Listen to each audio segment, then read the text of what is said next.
योगी जी का कितना हाथ है इस फिल्म में दिनेश भाई? मुझे लगता है कि मैंने सुना है कि आप योगी आदित्यनाथ जी के राइट हैंड हैं। ये वाकई में सही है या गलत इंफॉर्मेशन? अक्षरा और पवन जी, उनके बीच में अनबन हुई है, पूरी इंडस्ट्री जानती है, क्योंकि आप लोग एक परिवार जैसे हो। क्या आपको ठेस पहुंची खुद पर्सनली जब इन दोनों के बीच में ये सब हो रहा था? मुझे लगता है ये बहुत क्या आपको भय था कि आप ऐसी फिल्म में काम कर रहे हैं जहां पे ऑपोजिशन पार्टी हो, लोग आपको क्वेश्चन करें, या आपको भय था एक्ट करते वक्त?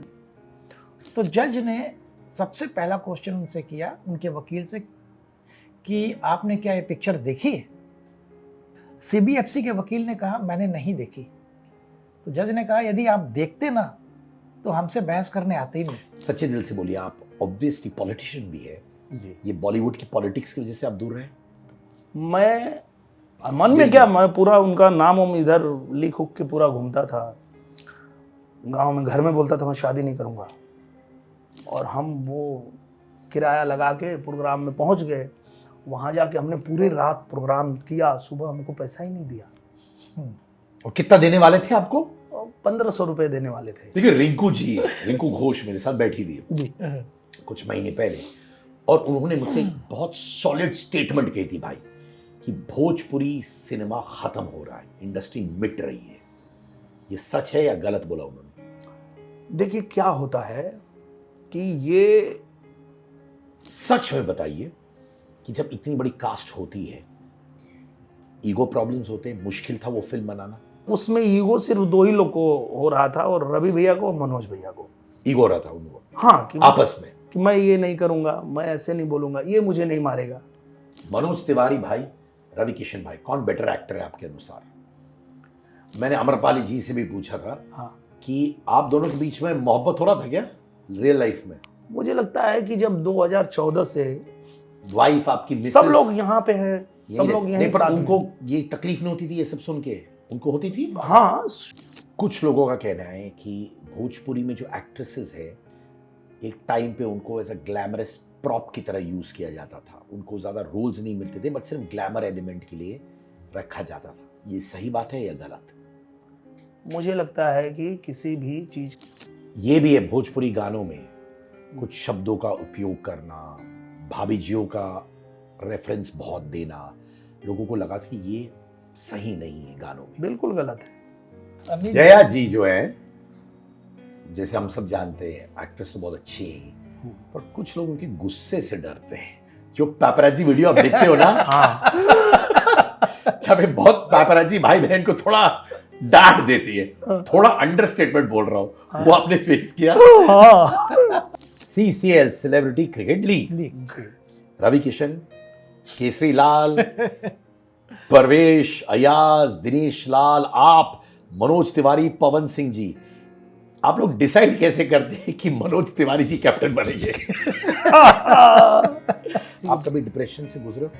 बहुत बार होता है, और सामने मेरे कैमरामैन उस पे बस के ऊपर लेके खड़े थे, और बिजली का तार उनके यहाँ पे लगा, और वो मेरे सामने वहीं गिर के मर गए। फिर हम लोगों ने डिसाइड किया कि कोई बात नहीं, मुंबई आए थे तो कुछ लेके आए नहीं थे, यहाँ जो कुछ भी बनाया है यहीं से कमाया है, सब बेचो और बनाएंगे इसको, इस फिल्म को तो पूरा करके दम लेंगे।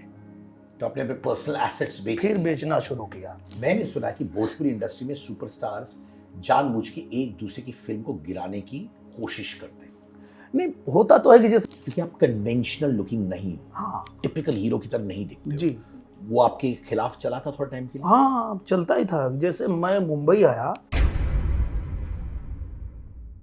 नमस्कार, मैं हूं दिनेश लाल यादव निरहुआ। मैं आपसे निवेदन करता हूं कि आप हमारे सिद्धार्थ कन्नन भाई के YouTube चैनल को सब्सक्राइब कर लीजिए, और हम लोगों का एक शो आ रहा है, इसको जरूर देखिएगा, अपना प्यार दीजिएगा।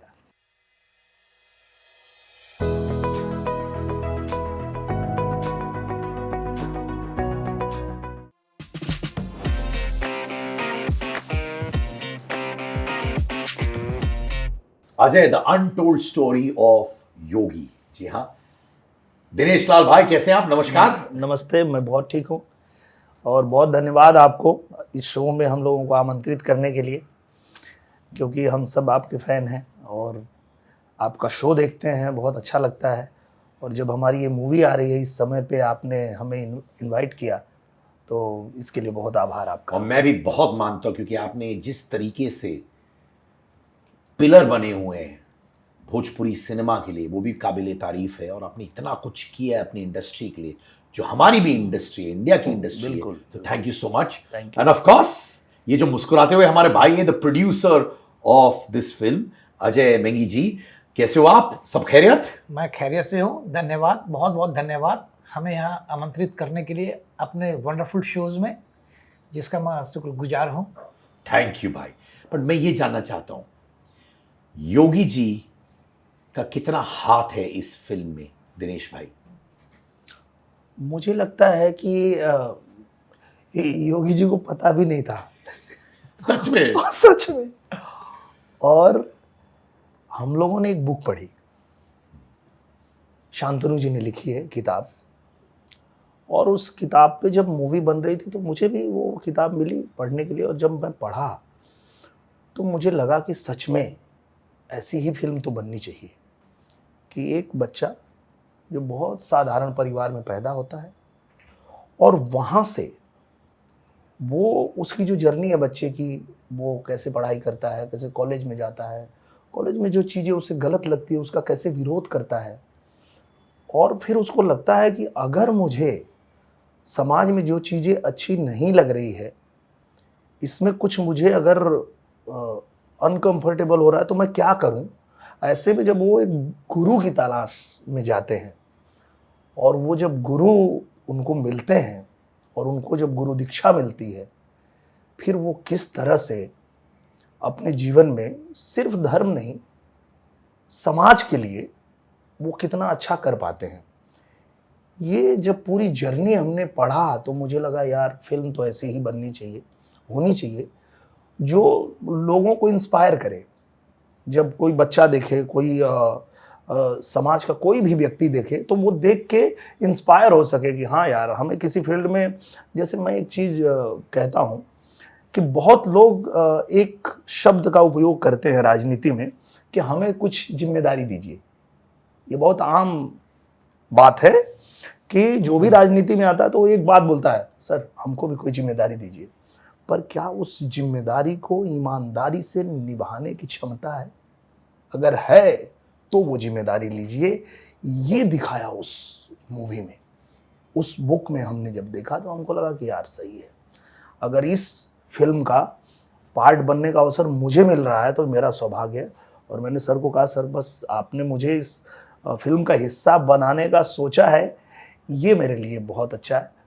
और सर जो आपका सवाल था, फिल्म हम लोगों ने बना लिया, सब कुछ हो गया। उसके बाद पता चला सेंसर बोर्ड ने पूछा कि भाई ये परमिशन है या तुम लोगों के पास ये मूवी बनाने की? तो हम इनको देखने लगे और ये आपको देखने लगे? हमको देखने लगे, परमिशन मतलब? हम बोले अरे आप जिसके ऊपर मूवी बनाए उनसे परमिशन लिए हो क्या? तो बोले नहीं। तो बोले कैसे बना दिए? और यही बात सेंसर ने भी पूछ लिया कि आप कैसे बना दिए। तो फिर पता चला कि इनके भी मन में यही था कि एक अच्छी किताब है और जिसने किताब लिखी है वो परमिशन दे रहे हैं, तो हमने उस बुक पे फिल्म बनाई। तो सर उनको तो नहीं पता था। ये बात हमको भी तब पता चली जब सेंसर ने रोक दिया, क्योंकि ये रिलीज होने वाली थी 1 तारीख को, 1 अगस्त। और उस दिन जब रिलीज नहीं हो पा रही तो हमने पूछा क्या हुआ सर? तो बोले कि अरे वो सेंसर बोर्ड बोल रहा है कि तुम्हारे पास परमिशन है क्या? तो हम बोले हाँ तो दे दो उनको परमिशन। तो बोले हमने तो लिया ही नहीं था। बोले अरे भाई साहब ये क्या कर दिए? तो पता चला कि नहीं, हम जिस बुक पे वो फिल्म बनी है वो बुक के जो राइटर हैं उनसे इन्होंने परमिशन लिया था, एनओसी ले लिया। और इस चीज़ को फिर हम लोगों ने रखा कि भाई हमने बुक पे फिल्म बनाई है और बुक के जो लेखक हैं उनसे हमने परमिशन लेके बनाई है। तब जाके अब मुझे लगता है कि हरी झंडी मिली है और फिल्म रिलीज होने जा रही है। और जब रिलीज होगी तब उनको भी पता चलेगा शायद योगी जी को कि कोई फिल्म उनके ऊपर आ रही है। अजय जी, क्योंकि आप प्रोड्यूसर हैं, जी हाँ अब सच्चे दिल से मुझे बोलिएगा, जी, मैंने सुना है कि आप योगी आदित्यनाथ जी के राइट हैंड हैं। ये वाकई में सही है या गलत इंफॉर्मेशन? आप फिल्म की बात कर रहे हैं या योगी जी जी जो जी इंसान है, जो हमारे पॉलिटिशियन है, उनके राइट हैंड है? मैं योगी जी नहीं सर, जितने योगीज हैं इंडिया में, भले वो अयोध्या में हो, ऋषिकेश में हो, या दुनिया के कहीं पे भी हो, मैं सब योगियों का राइट हैंड हूँ। उनको मैं समाज सुधारक मानता हूँ। वाह, ये तो आपने बहुत अच्छा बोला, पर अब जो मेरा प्रश्न था कि आप योगी आदित्यनाथ जी को अच्छी तरह जानते हैं, उनके मित्र हैं, उनके फ्रेंड है, फिलोसोफर है, गाइड है, ये है कि नहीं? सच में बताइए। जी नहीं, योगी आदित्यनाथ जी के बारे मैंने काफ़ी रिसर्च किया यूएस में बैठ के भी। तो जब हमने पढ़ाई की इसके बारे, तो ये पाया कि इन्होंने बहुत ही अति उत्तम काम। पहले एक तो मैं बता दूं कि जितने भी योगीज हैं, वाल्मीकि जी हों या शंकराचार्य हों या गौतम बुद्ध हों या योगी आदित्यनाथ जी हों, ये हमेशा समाज के सुधार के लिए आते हैं। तो जो मैंने अपनी एजुकेशन की है वो जमशेदपुर से की है और वहीं से इंजीनियरिंग की है। इसमें मैं एक चीज जोड़ देता हूँ, जो आपका सवाल था, तो इन्होंने जितना कुछ पढ़ा है ना, वो वैसे ही बुक में ही पढ़ा है। करेक्ट। मैं इतना दावे के साथ कह सकता हूँ कि शायद ये योगी जी को कभी मिले भी नहीं। मैंने कभी देखा ही नहीं उनको, मैंने देखा है टीवी राइट में। हैंड होना तो बहुत दूर की बात है, ये कभी मिले नहीं होंगे योगी जी से, ये मैं जानता ये हूँ। शायद टीवी के राइट हैंड में बैठ के देख रहे थे। हाँ, बस ये बात वो कह रहे हैं आप। बिल्कुल बिल्कुल। कि राइट वाले सोफा में बैठ के योगी जी को टीवी पे देखा है। क्योंकि आपने जो सवाल किया उस पे पता चला कि चल रहा है कि योगी जी के राइट हैंड ने ये फिल्म बनाई है, और पता चला कि जिसको आप राइट हैंड कर रहे हो कभी लेफ्ट हैंड में भी उनसे नहीं मुलाकात कर पाए, कभी मिले भी नहीं होंगे। नहीं, कभी कभार क्या होता है कि दिनेश जब जी भी- ने सत्य कहा। ये उनसे आज तक मैंने जब भी देखा है टीवी पे देखा है। टीवी पे देख ली। चलिए मैं आपकी बात मान लेता हूँ। हाँ, मैं इसलिए भी ये सवाल को ना मैं करेक्ट इसलिए किया जब आपको, क्योंकि जब हम लोगों का ट्रेलर आया तो जो ऑपोजिशन के लीडर हैं वो लोग भी ये बात बोले कि देखिए योगी जी ने अपने ऊपर फिल्म बनवा ली। अरे भैया, योगी जी को पता भी नहीं है फिल्म क्या बनी है, और जो बनाया है उनसे सच्चे दिल से आप बोल रहे हैं। हाँ, बिल्कुल कुछ सच्चे लेना दिल देना नहीं है, कभी मिले भी नहीं है, मैं सच कह रहा हूँ। और ये आपके सामने पूछे, कभी मिले आप? नहीं, कभी कभार क्या होता है कि जो हम लोग को समझ में आता है, जो सुनने को मिलता है, और मैं रिट्रेट कर रहा हूं, सुनने को मिलता है कि यार एक पॉलिटिशियन जो मिनिस्टर है, दिग्गज है पॉलिटिकल वर्ल्ड में, जी। वो अपनी कहानी दिखाना चाहते हैं ताकि उनका वोट बैंक बने, उनकी इमेज एक तरीके से प्रोजेक्ट किया जाए। ये सारे मुद्दे खड़े हो जाते हैं जब आप ऐसी फिल्म बनाते हैं। बिल्कुल। क्या आपको भय था कि आप ऐसी फिल्म में काम कर रहे हैं जहां पे ऑपोजिशन पार्टी हो, लोग आपको क्वेश्चन करें? या आपको भय था एक्ट करते वक्त, फिल्म साइन करते वक्त? बिल्कुल नहीं, क्योंकि मैंने पहले ही बताया आपको कि जब मैंने वो बुक पढ़ी तो वो किताब पढ़ के मुझे ऐसे ही लगा, जब हम कोई स्क्रिप्ट पढ़ते हैं और पढ़ने के बाद हमारे मन से ये आवाज़ निकलती है कि ये फिल्म करनी चाहिए या नहीं करनी चाहिए, इस फिल्म को देख के लोगों को कुछ मिलेगा या नहीं मिलेगा। ऐसा तो नहीं है कि इस पे जो पैसा लग रहा है, जो समय लग रहा है, ये वेस्ट होगा। तो वो स्क्रिप्ट पढ़ने के बाद, वो किताब पढ़ने के बाद ऐसा लगा कि नहीं, फिल्म ऐसी ही बननी चाहिए कि जब भी कोई व्यक्ति समाज में उस मूवी को देखे तो उसे पता हो कि कोई कहीं भी पहुंचता है तो वहां तक पहुंचने में उसको क्या क्या जर्नी तय करनी पड़ती है। सत्य। कि एक साधारण परिवार में जन्मा हुआ बच्चा अगर इस देश के सबसे बड़े प्रदेश का मुख्यमंत्री की कुर्सी पे बैठते हैं तो वो जर्नी कैसे होगी, क्योंकि वहीं हमारी फिल्म खत्म हो जाती है। ऐसा नहीं है कि वो मुख्यमंत्री बनने के बाद उन्होंने क्या किया, उनकी क्या उपलब्धि, हम वो गिना ही नहीं रहे। मुख्यमंत्री तक यस, Yes. कि वो जो जर्नी है एक साधारण परिवार में जन्म लेने से लेके और वहां तक पहुंचने का, हम ऐसा नहीं कि उनके जो उन्होंने किया उसका कुछ गुणगान कर रहे हैं, ऐसा नहीं है। तो इसलिए उस मूवी को करते समय कोई मन में भय नहीं, कोई डर नहीं, लगा कि एक अच्छी कहानी है और ये दुनिया को पता होना ही चाहिए। अजय जी, मैं आपसे पूछना चाहता हूं, जैसे दिनेश भाई ने कहा था कि योगी जी के इनिशियल फेज में मुख्यमंत्री बनने से पहले उन्होंने कठिनाई देखी बचपन जी हाँ। जिंदगी में, वो कौन सी एक दो कठिनाई उन्होंने देखी जिसको आपको लगा यार वाकई में मेरे दिल को छुआ, वो कौन सी थी? देखिए, सबसे पहली चीज़ तो मैं ये बता दूं कि हम जितने भी लोग हैं, आप हों या मैं हूं या ये हैं, हम बिल्कुल साधारण लोग हैं। और योगी अजय, मैं उसका नाम वहां से चालू, अजय। बिल्कुल बिल्कुल। जो अजय थे वो भी एक साधारण बच्चा था। तो उसने काफ़ी यंग एज में बहुत सारे अत्याचार देखे, जिसको कंट्रोल करना एक साधारण इंसान की बात नहीं थी। यदि उस समाज को सुधारना है तो उन्होंने ये सोचा कि अब मुझे अपनी फैमिली से दूर होना चाहिए और समाज सुधार के लिए मठ जाना चाहिए, या किसी भी मतलब समाज की तरफ ध्यान लगाना चाहिए। और जो आपका क्वेश्चन था, यस, उन्होंने बहुत अत्याचार देखे उन दिनों में। तो अत्याचारों के उन दिनों में मैं फिंगर में तो गिना नहीं सकता हूँ कितने अत्याचार होते थे उन दिनों में।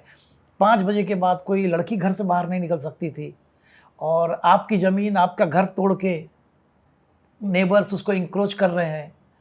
तो बहुत सारी चीज़ें थी, इनको शब्दों में बताना तो बहुत मुश्किल है, क्योंकि उनका इतना बड़ा व्यक्तित्व है। आप बताइए दिनेश भाई, वो कौन सी कठिनाई, संघर्ष उन्होंने देखी जो आपको वाकई में लगा कमाल कर दिया कि उन्होंने ये संघर्ष को सरवाइव किया और इस मुकाम तक पहुंचे?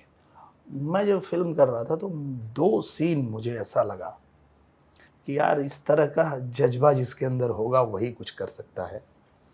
एक वाक़या उसमें ऐसा है जहाँ पे कि जब वो कॉलेज में थे और कॉलेज की राजनीति कर रहे थे, तो उस समय जो लेडीज़ टॉयलेट्स थे वहाँ पे कुछ अभद्र चीज़ें लिखी हुई थी और इसका उन्होंने विरोध किया और वहाँ पे उन्होंने ताला मार दिया। तो जब पूछा उस कॉलेज के जो व्यवस्थापकों ने पूछा कि आपने यहाँ पे ये ताला मार दिया, बोला हमने मना किया था कि उसको सब ठीक करवाओ, आप लोगों ने नहीं किया। तो ताला इसलिए मारा कि मेरे पास सिर्फ 250 रुपये थे, अगर मेरे पास और पैसे होते तो बुलडोजर चला देता। ये उस यंग बच्चे का तेवर था जो अभी कॉलेज में था। दूसरा वाक्य जो जिस सीन में मैं भी हूँ, जब वो गोरखपुर में, अभी वो छोटे महाराज थे और राजनीति में नहीं थे, तो वहाँ पे एक ऐसी बीमारी फैली हुई थी जहाँ अस्पताल में छोटे छोटे बच्चे मर रहे थे।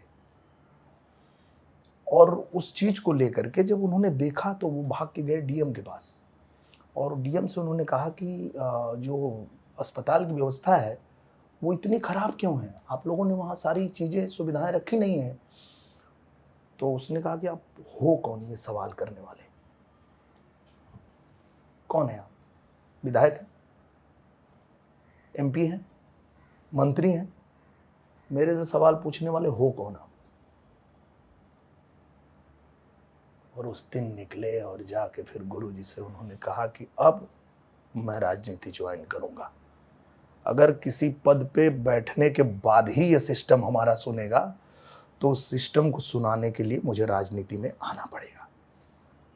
और उसके बाद उन्होंने पॉलिटिक्स ज्वाइन किया, एमपी बने, और बनने के बाद सीधा उस डीएम ऑफिस के बाहर ही बैठ गए।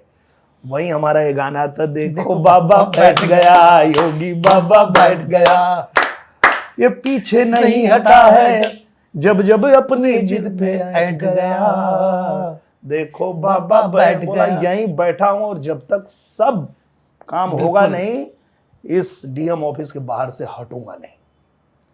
तो ये सारी चीजें हम मूवी में जब देखे, हमने शूट किया, तो हमको लगा कि हाँ यार ऐसे ही कोई नहीं बनता है।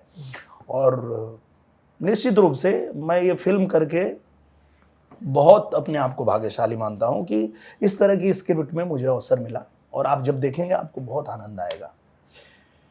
योगी जी के बारे में वो कौन सी चीजें हैं जो लोग मिसअंडरस्टैंड करते हैं उनके बारे में, जो आप कहते हो ये मिसअंडरस्टैंडिंग है, वाकई में ऐसी बात नहीं है, वो क्या है अजय जी? देखिए, योगी जी में एक चीज़ जो है कि नेशन फर्स्ट। यदि आपका देश सुरक्षित है तो आपका राज्य सुरक्षित हो रहेगा, आपकी सिटी सुरक्षित रहेगी। वो हमेशा जो भी है खराब चीज़ इन द सेंस ऑफ वो हमेशा चाहते थे और चाहते हैं और रहेंगे कि अभी प्रदेश का विकास हो, समाज का कल्याण हो। उसमें बहुत आते थे माफियाज और भू माफियाज, ये सब। तो जब क्या होता है, किसी से भी कोई चीज़ छीनी जाती है तो उनको काफ़ी दुख पहुंचता है, भले वो भू माफिया हो या उन्होंने किसी की ज़मीन हथियाई हुई है। तो इन्होंने फिर से उस ज़मीन को यदि गरीबों में बांट दिया जाए या उस ज़मीन को वापस ले लिया जाए तो वैसे लोगों को दिक्कत होती है। आपको क्या लगता है? यही प्रश्न मैं आपसे पूछता हूँ। मुझे लगता है कि मैंने जितना अनुभव किया है, चूँकि मैं फिल्म में तो योगी जी के साथ हूँ, मैं रियल में भी उनके साथ मीटिंग करता हूँ, मैं उनके साथ सभाएं करता हूँ। तो एक चीज़ जो लोगों को पता होनी चाहिए, वो कभी भेदभाव नहीं करते हैं। जो लोगों को लगता है शायद, हाँ, वो भेदभाव नहीं करते हैं। अगर किसी को ये लगता है कि वो किसी के साथ भेदभाव करते, कभी नहीं करते हैं। उनके दरबार में, उनके मठ में या उनके ऑफिस में, जहाँ भी, चाहे किसी जाति का, किसी धर्म का, किसी पार्टी का कोई भी व्यक्ति गया और उसके साथ अगर कुछ भी अन्याय हो रहा है, तुरंत खड़े हो जाते हैं, वो उसके लिए खड़े हो जाते हैं। नहीं करो, क्या है, चाहे वो कोई मुस्लिम महिला हो या कोई व्यक्ति हो या कोई किसी और अन्य पार्टी का हो, पर उसके साथ अन्याय बर्दाश्त नहीं करते। वो सच में एक ऐसे संत हैं जो, जैसा सर ने कहा, कि वो समाज के लिए काम कर रहे हैं। और हम लोग एक बात और इसमें ऐड कर सकते हैं कि राजनीति में एक चीज बताई जाती है कि अगर किसी राज्य को आदर्श राज्य बनाना है तो आप उस राज्य के सिंहासन पे किसी ऐसे व्यक्ति को बैठा दीजिए जिसको कोई मोह न हो, कोई लोभ न हो। तो जैसे नरेंद्र मोदी जी भी कहते हैं। नरेंद्र मोदी जी भी कहते हैं, उनको भी कोई मोह नहीं है, कोई लोभ नहीं है। सत्य। पूरा देश ही उनका परिवार है, वो समाज के लिए ही काम कर रहे हैं। आप देखिए, कई बार मीडिया में भी आया, हम लोगों ने देखा भी कि योगी जी, उनके परिवार के लोग चाहते तो वो प्रदेश के मुख्यमंत्री हैं, उनसे वो लोग कुछ मांग सकते हैं, पर नहीं, वो उनके लिए पूरा प्रदेश ही उनका परिवार है। ऐसा नहीं कि सिर्फ वो अपने परिवार के बारे में सोचें या उनको कुछ सुविधा दे दें। अरे यहाँ तक कि अभी हम लोगों ने देखा, अब ये फिल्म से हट के थोड़ा राजनीतिक हो रहा है, फिर भी मैं ये इसलिए बता रहा हूँ कि आपने पूछ लिया कि लोगों को किसी बात का अगर भ्रम है तो उनको भ्रम में नहीं रहना चाहिए। योगी जी किसी के साथ कोई भेदभाव नहीं करते हैं, ये उस सवाल का जवाब है।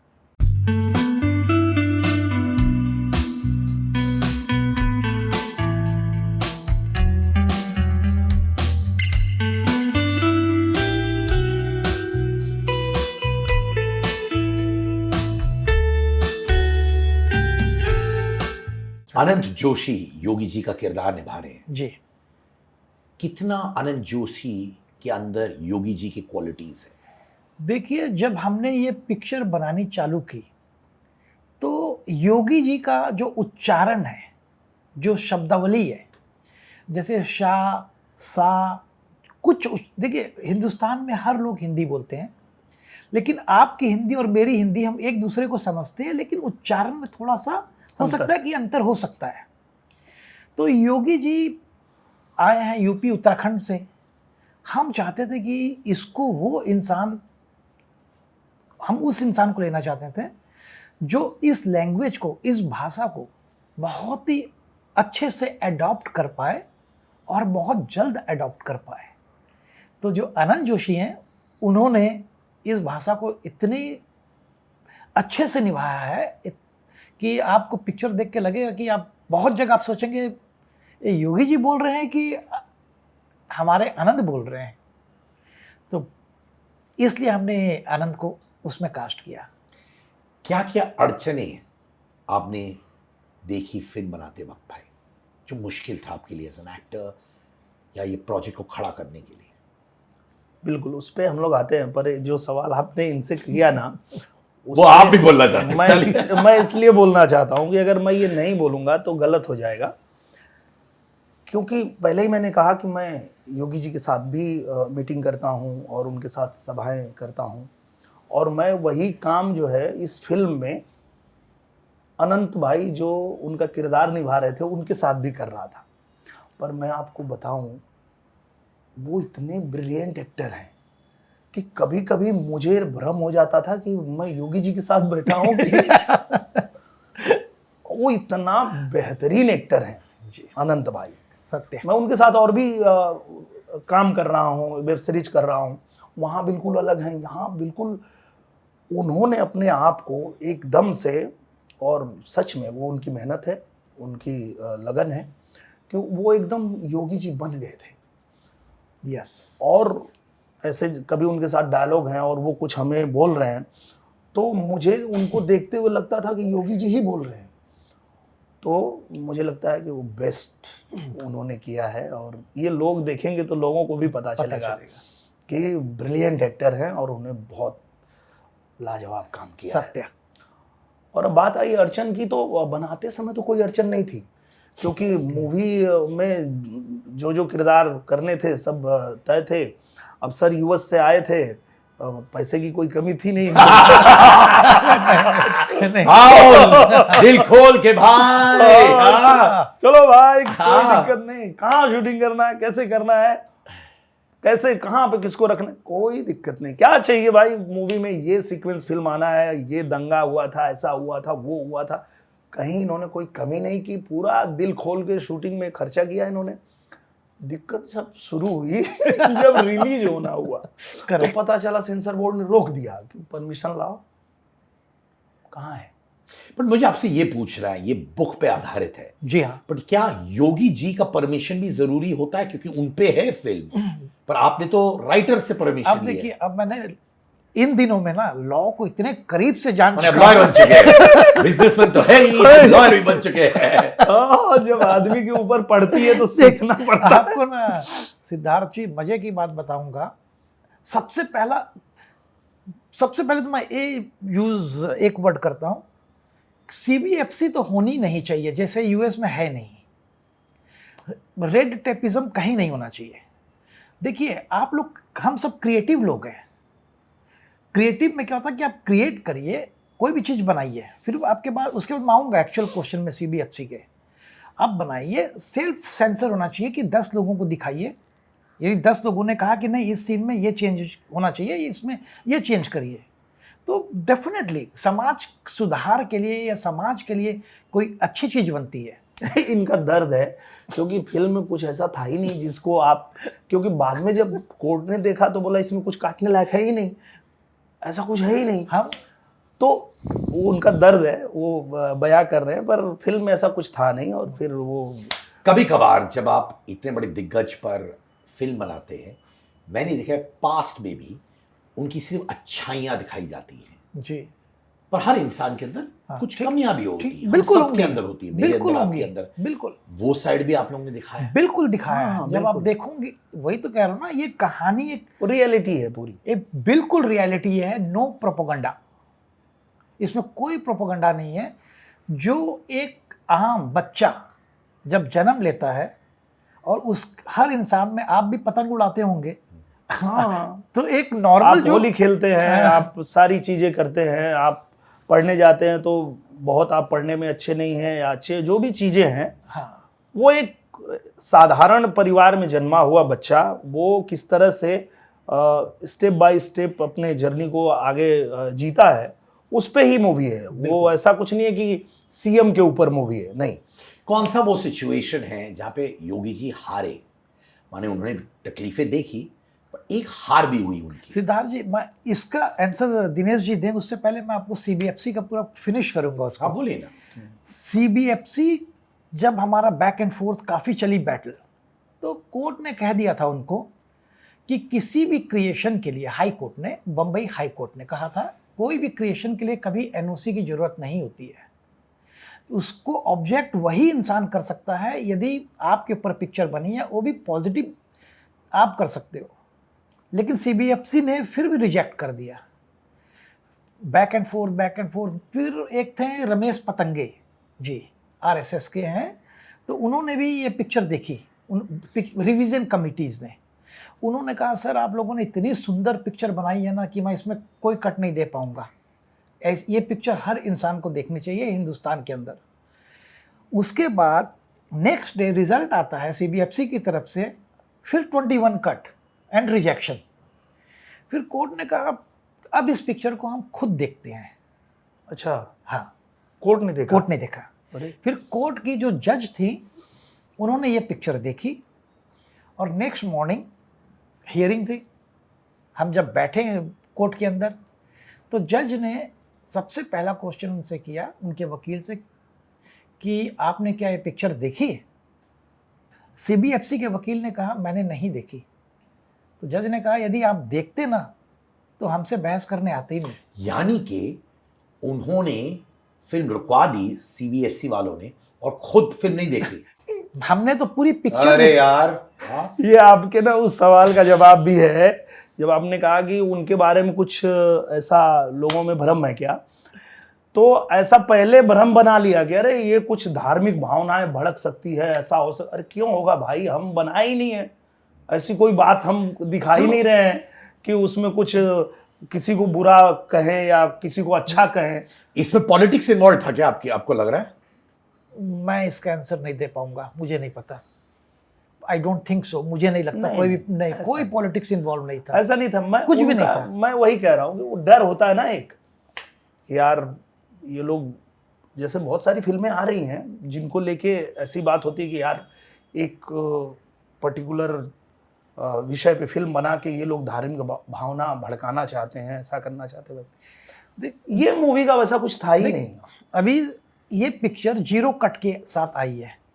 आप बिल्कुल ईमानदारी पूर्वक इस पिक्चर को जब देखेंगे ना, देखने के बाद अपने ब्रॉडकास्ट करिएगा कि इस पिक्चर में कट मिलने चाहिए या नहीं, क्योंकि अब तो 0 कट से है। जब मिला ही नहीं कट तो हाँ, यदि मिलने चाहिए तो आप बोलिएगा हाँ मिलना चाहिए, अपनी सच्चाई, जैसे जितने पवित्र हम हैं, हम सच्चाई से बोल रहे हैं।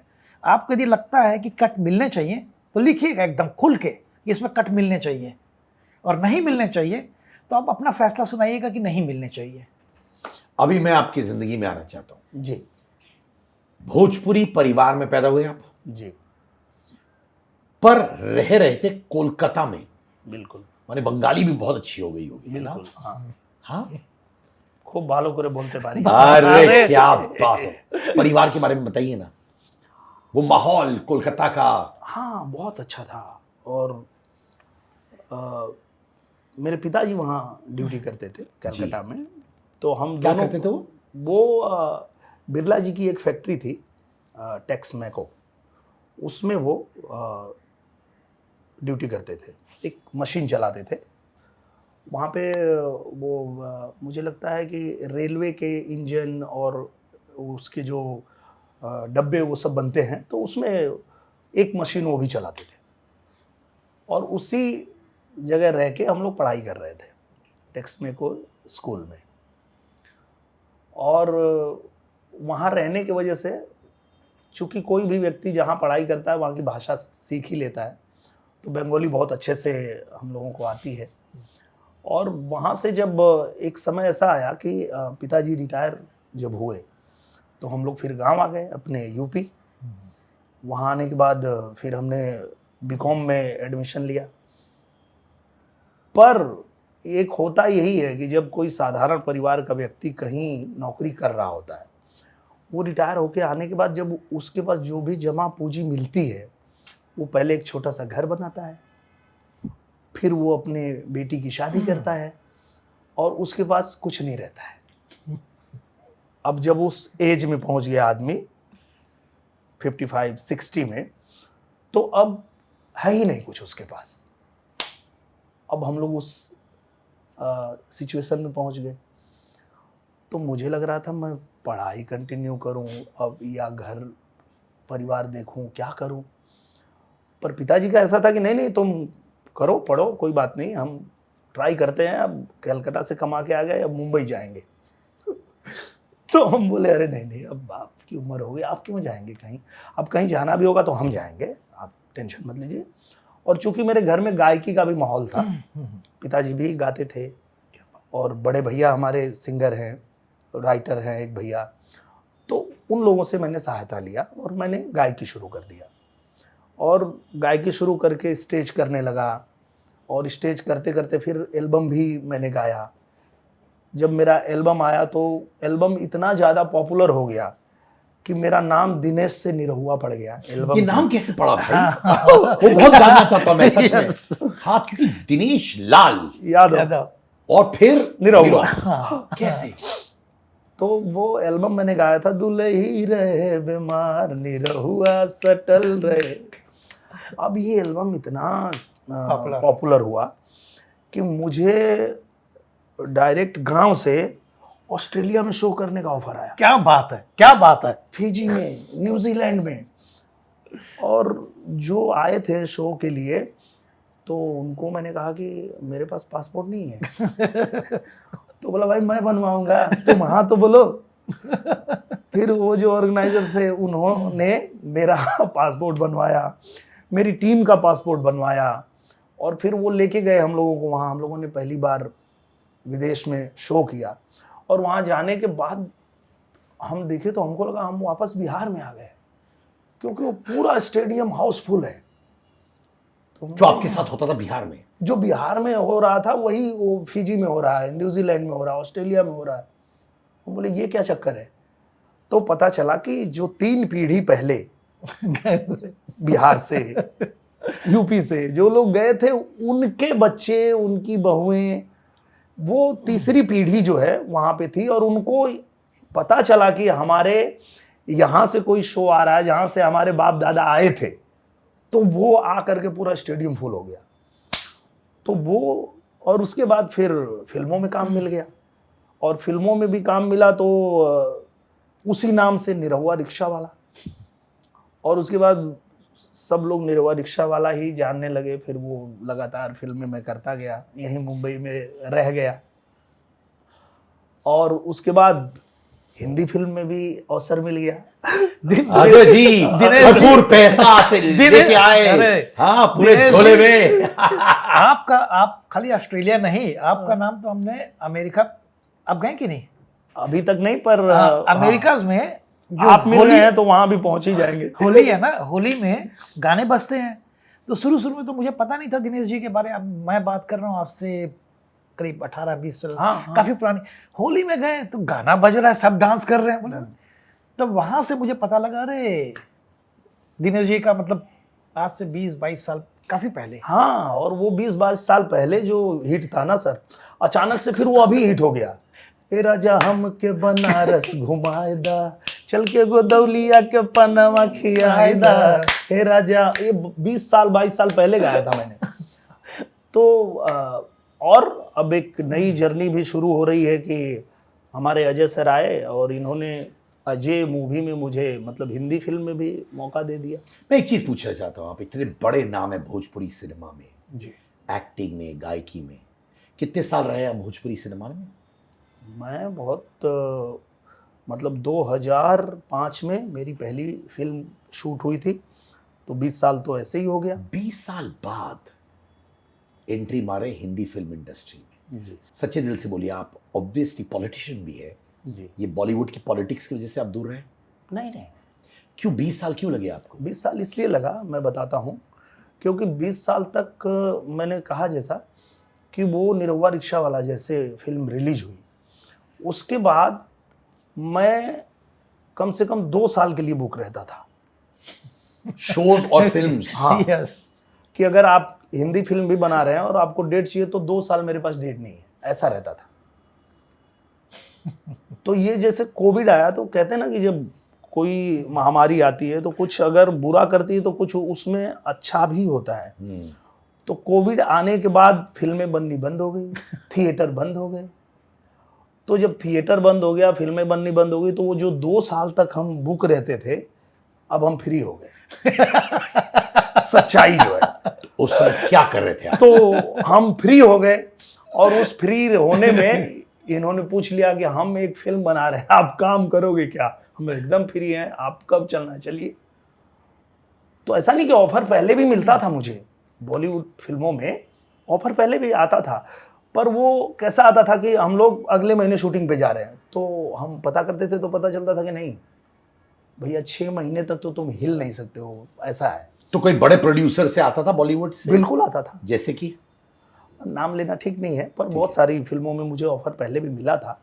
एज ए हीरो की, कैरेक्टर एक्टर? कैरेक्टर, क्योंकि देखिए अगर हिंदी फिल्म बन रही है और हिंदी फिल्म जो है वो किसी एक रीजनल के लिए नहीं है, वो पूरे देश में लोग देखेंगे, तो निश्चित रूप से कोई भी व्यक्ति अगर पैसा लगा रहा है तो वो पहला जो उसका फेस होगा वो वही होगा जो पूरे इंडिया में लोग उसको एक्सेप्ट करें, देखें।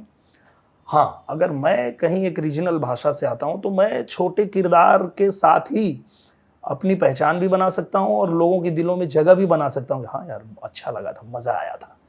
और आज के ज़माने में क्या है कि छोटा किरदार भी आदमी करे या इंसान करे या महिला करे, अच्छा हुआ तो निकल पड़ा यार। वो ज़माना नहीं रहा कि आदमी को बोलना है या महिला को बोलना है अरे 2 मिनट का रोक ले, 3 मिनट का, कुछ नहीं। बिल्कुल। मैं आपसे पूछना चाहता हूँ, आपकी सबसे बड़ी हिट फिल्म भोजपुरी में कौन सी रही है? निरहुआ रिक्शा वाला। वो इतनी बड़ी फिल्म कैसे बनी? क्योंकि वो दौर ऐसा था कि जब फिल्में बनती थी और लोग ऐसे एक कह लें कि लकीर पे चल रहे थे कि एक ऐसा मतलब जमींदार भोजपुरी में और एक इस तरह का ये एक पैटर्न बन गया था। पहली बार रिक्शा वाला को हीरो दिखाया, एक गरीब जो रिक्शा वाला रिक्शा चलाता है और वो विधायक मंत्री से भी तेवर में बात करता है कि अगर ये 200 रुपया जो आप विधायक जी मुझे मेरे रिक्शा का भाड़ा नहीं देना चाहते हैं तो ये अपने बहन के दहेज में जोड़ लीजिएगा। क्या बात है। तो ये कौन बोलेगा? रिक्शा वाले क्या को लगा आए हम भी बोल सकते हैं क्या? और वो लुंगी छोड़ के जींस में रिक्शा चलाने लगे। सही और हुआ था ये वाकई में? हाँ। क्या बात है, मानी रिलेटेबिलिटी फैक्टर Yes. ये मेरा बंदा है। यस। तो जैसा कि हम लोग हिंदी फिल्मों में भी देखते थे कि अमित सर जो भी फिल्में मतलब एंग्री यंग मैन की जो उनकी छवि बनी थी और पूरा जो समाज में इस तरह के लोग हैं जिनको सिस्टम से या किसी से दिक्कत है पर वो बोल नहीं पाते हैं, पर उनका दर्द पर्दे पे कोई बयां कर रहा है, इसलिए लोग उनको अपना सुपरस्टार बना लिए। वही दर्द उनका मैंने बयां किया जब निरहुआ रिक्शा वाला बन के, तो उन्होंने मुझे अपना लिया और मुझे सुपरस्टार बना दिया। वो कौन सी फिल्म थी जो नहीं चली आपकी और दर्द हुआ? मेरी एक फिल्म थी विदेशिया, जो भिखारी ठाकुर जी के, उस पे हम लोगों ने बनाया था उनके कहानी पे। तो बहुत दुख इसलिए हुआ कि यहाँ पे लोग बात तो करते हैं कि यहाँ सिर्फ मनोरंजन वाली फिल्में बनती है, साहित्य पे फिल्में नहीं बनती है, पर साहित्य पे बनाते हैं तो देख क्यों नहीं रहे हो? व्यू पॉइंट सब देते हैं ये सब, जब बनता है तो सपोर्ट नहीं करेंगे तो फिर फायदा क्या? फिर जब हम एक ऐसी फिल्म बनाते हैं जो पूरे परिवार के साथ बैठ, उस दौरान जितनी फिल्में आ रही थी वो लाइन से सिल्वर जुबली चल रही थी आपकी। हाँ, वो जुबली स्टार नाम मिल गया ऑफ कोर्स, क्योंकि वो लगातार हो रही थी। उसमें हमने एक फिल्म बनाया परिवार, तो उस समय की सबसे कम चलने वाली मूवी वो थी, क्योंकि हम परिवार के बारे में बातें कर रहे थे। फिर भी मैंने छोड़ा नहीं कि भाई वो साल में 1-2 फ्लॉप फिल्म का टैग मुझे लगेगा चलेगा, पर मैं ये रुकूंगा नहीं, बनाते रहूँगा। और मैं लगातार बनाता रहा। और एक समय ऐसा भी आया जब वो फिल्म का दौर चेंज हुआ और लोगों ने पारिवारिक फिल्मों को देखना और प्यार देना शुरू किया। और फिर एक फिल्म आई निरहुआ हिंदुस्तानी, वहाँ से जो है पूरा सिनेरियो चेंज हो गया। क्या सिनेरियो चेंज ये करवाया चेंज आपने? हुआ कि भोजपुरी छोड़िए बाकी भाषा के लोग देखने लगे भोजपुरी फिल्म। क्योंकि मैं जहाँ भी शूटिंग के लिए जाता हूँ, गुजरात जाता हूँ, मैं किसी और जगह जाता हूँ, तो वो लोग बोले हमने आपकी फिल्म देखी, चाहे वो महाराष्ट्र में मराठी भाषा बोलने वाले, वो भी बोले हाँ हमने निरहुआ हिंदुस्तानी देखी। और वो देखने के बाद अब हम भोजपुरी फिल्में देखते हैं क्योंकि हमें बड़ी अच्छी लगी। पर मुझे ये समझना है भाईजान कि वो फिल्म में ऐसी क्या बात थी कि भोजपुरी भाई बहन छोड़कर, परिवार छोड़कर बाकी लोग भी देखने लगे? क्या था उस फिल्म में? उसमें वही था कि एक कल्चर, आपका जो कल्चर है कि एक लड़का जो गांव में है और एक बहुत बिगड़ी हुई लड़की उस कल्चर में आती है, तो पहले उसको वो लगता है कि ये सज़ा है, पर जब उस कल्चर में रह के वो समझती है कि नहीं, यहाँ के लोग जो है कैसे हैं, इनका जो संस्कार है वो ऐसा क्यों है, घर के दरवाजे छोटे क्यों हैं, लोग एक साथ क्यों रहते हैं, वो सारी चीज़ें उसको जब समझ में आई तो वो वहीं की बन के रह गई, जो लोगों को समझ में आया कि हाँ यार ये कल्चर के बारे में। इनके मैं एक चीज़ और ऐड करता हूँ, मैं विदेश, ये तो देश की बात कर रहे हैं, मैं विदेश की बात कर रहा हूँ। अमेरिका में बैठ के भी जब हम इनकी पिक्चरें देखते हैं ना, तो ये लगता था जैसे कि मेरे अपनी पिक्चर है ये, अपने गांव की, अपने रिलेशन में है कि इसी चीज़ से हम गुजरे हैं, तो एक अपनापन लगता रहा उसमें, ये नहीं लगता था आर्टिफिशियल। और ये चीज़ सर जो बोल रहे हैं ये मैंने भी रियलाइज़ किया था कि चूँकि मैं कलकत्ता में रहता था, तो मेरी माताजी कभी कलकत्ता आई हैं, क्योंकि रहती थी वो गांव में, पिताजी थे हम लोग को लेके वहाँ पे, तो कभी माताजी आई तो उनके बहाने हमको फिल्म देखने मिलता था कि एक भोजपुरी फिल्म लगी है, पिताजी थोड़ा मम्मी को दिखा देते हैं, बोले हाँ जाओ दिखा दो।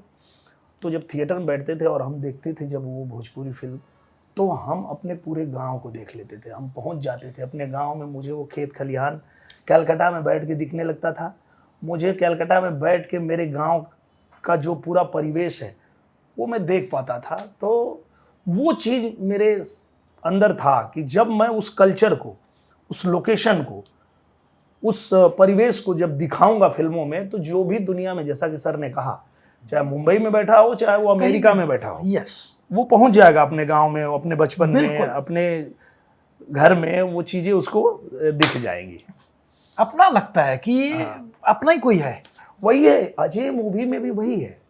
अजय मूवी कोई भी व्यक्ति देखेगा, और कोई भी व्यक्ति जो एक साधारण परिवार में पैदा हुआ और उसने संघर्ष किया और संघर्ष करने के बाद वो किसी मुकाम पे पहुंचा है, तो वो व्यक्ति कनेक्ट होगा और वो बिल्कुल कहेगा कि हाँ ये जो मूवी बनी है अजय, परफेक्ट बनी है और सच में ये हर व्यक्ति के संघर्ष की कहानी है।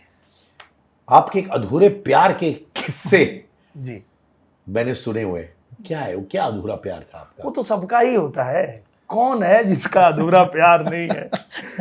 हर किसी को जीवन में, देखिए ये तो गाना ही पड़ता है कि मिले अगर ना इस जीवन में, लेंगे जन्म दोबारा, जन्म जन्म का साथ है हमारा तुम्हारा, हमारा तुम्हारा। तो कौन थी ये?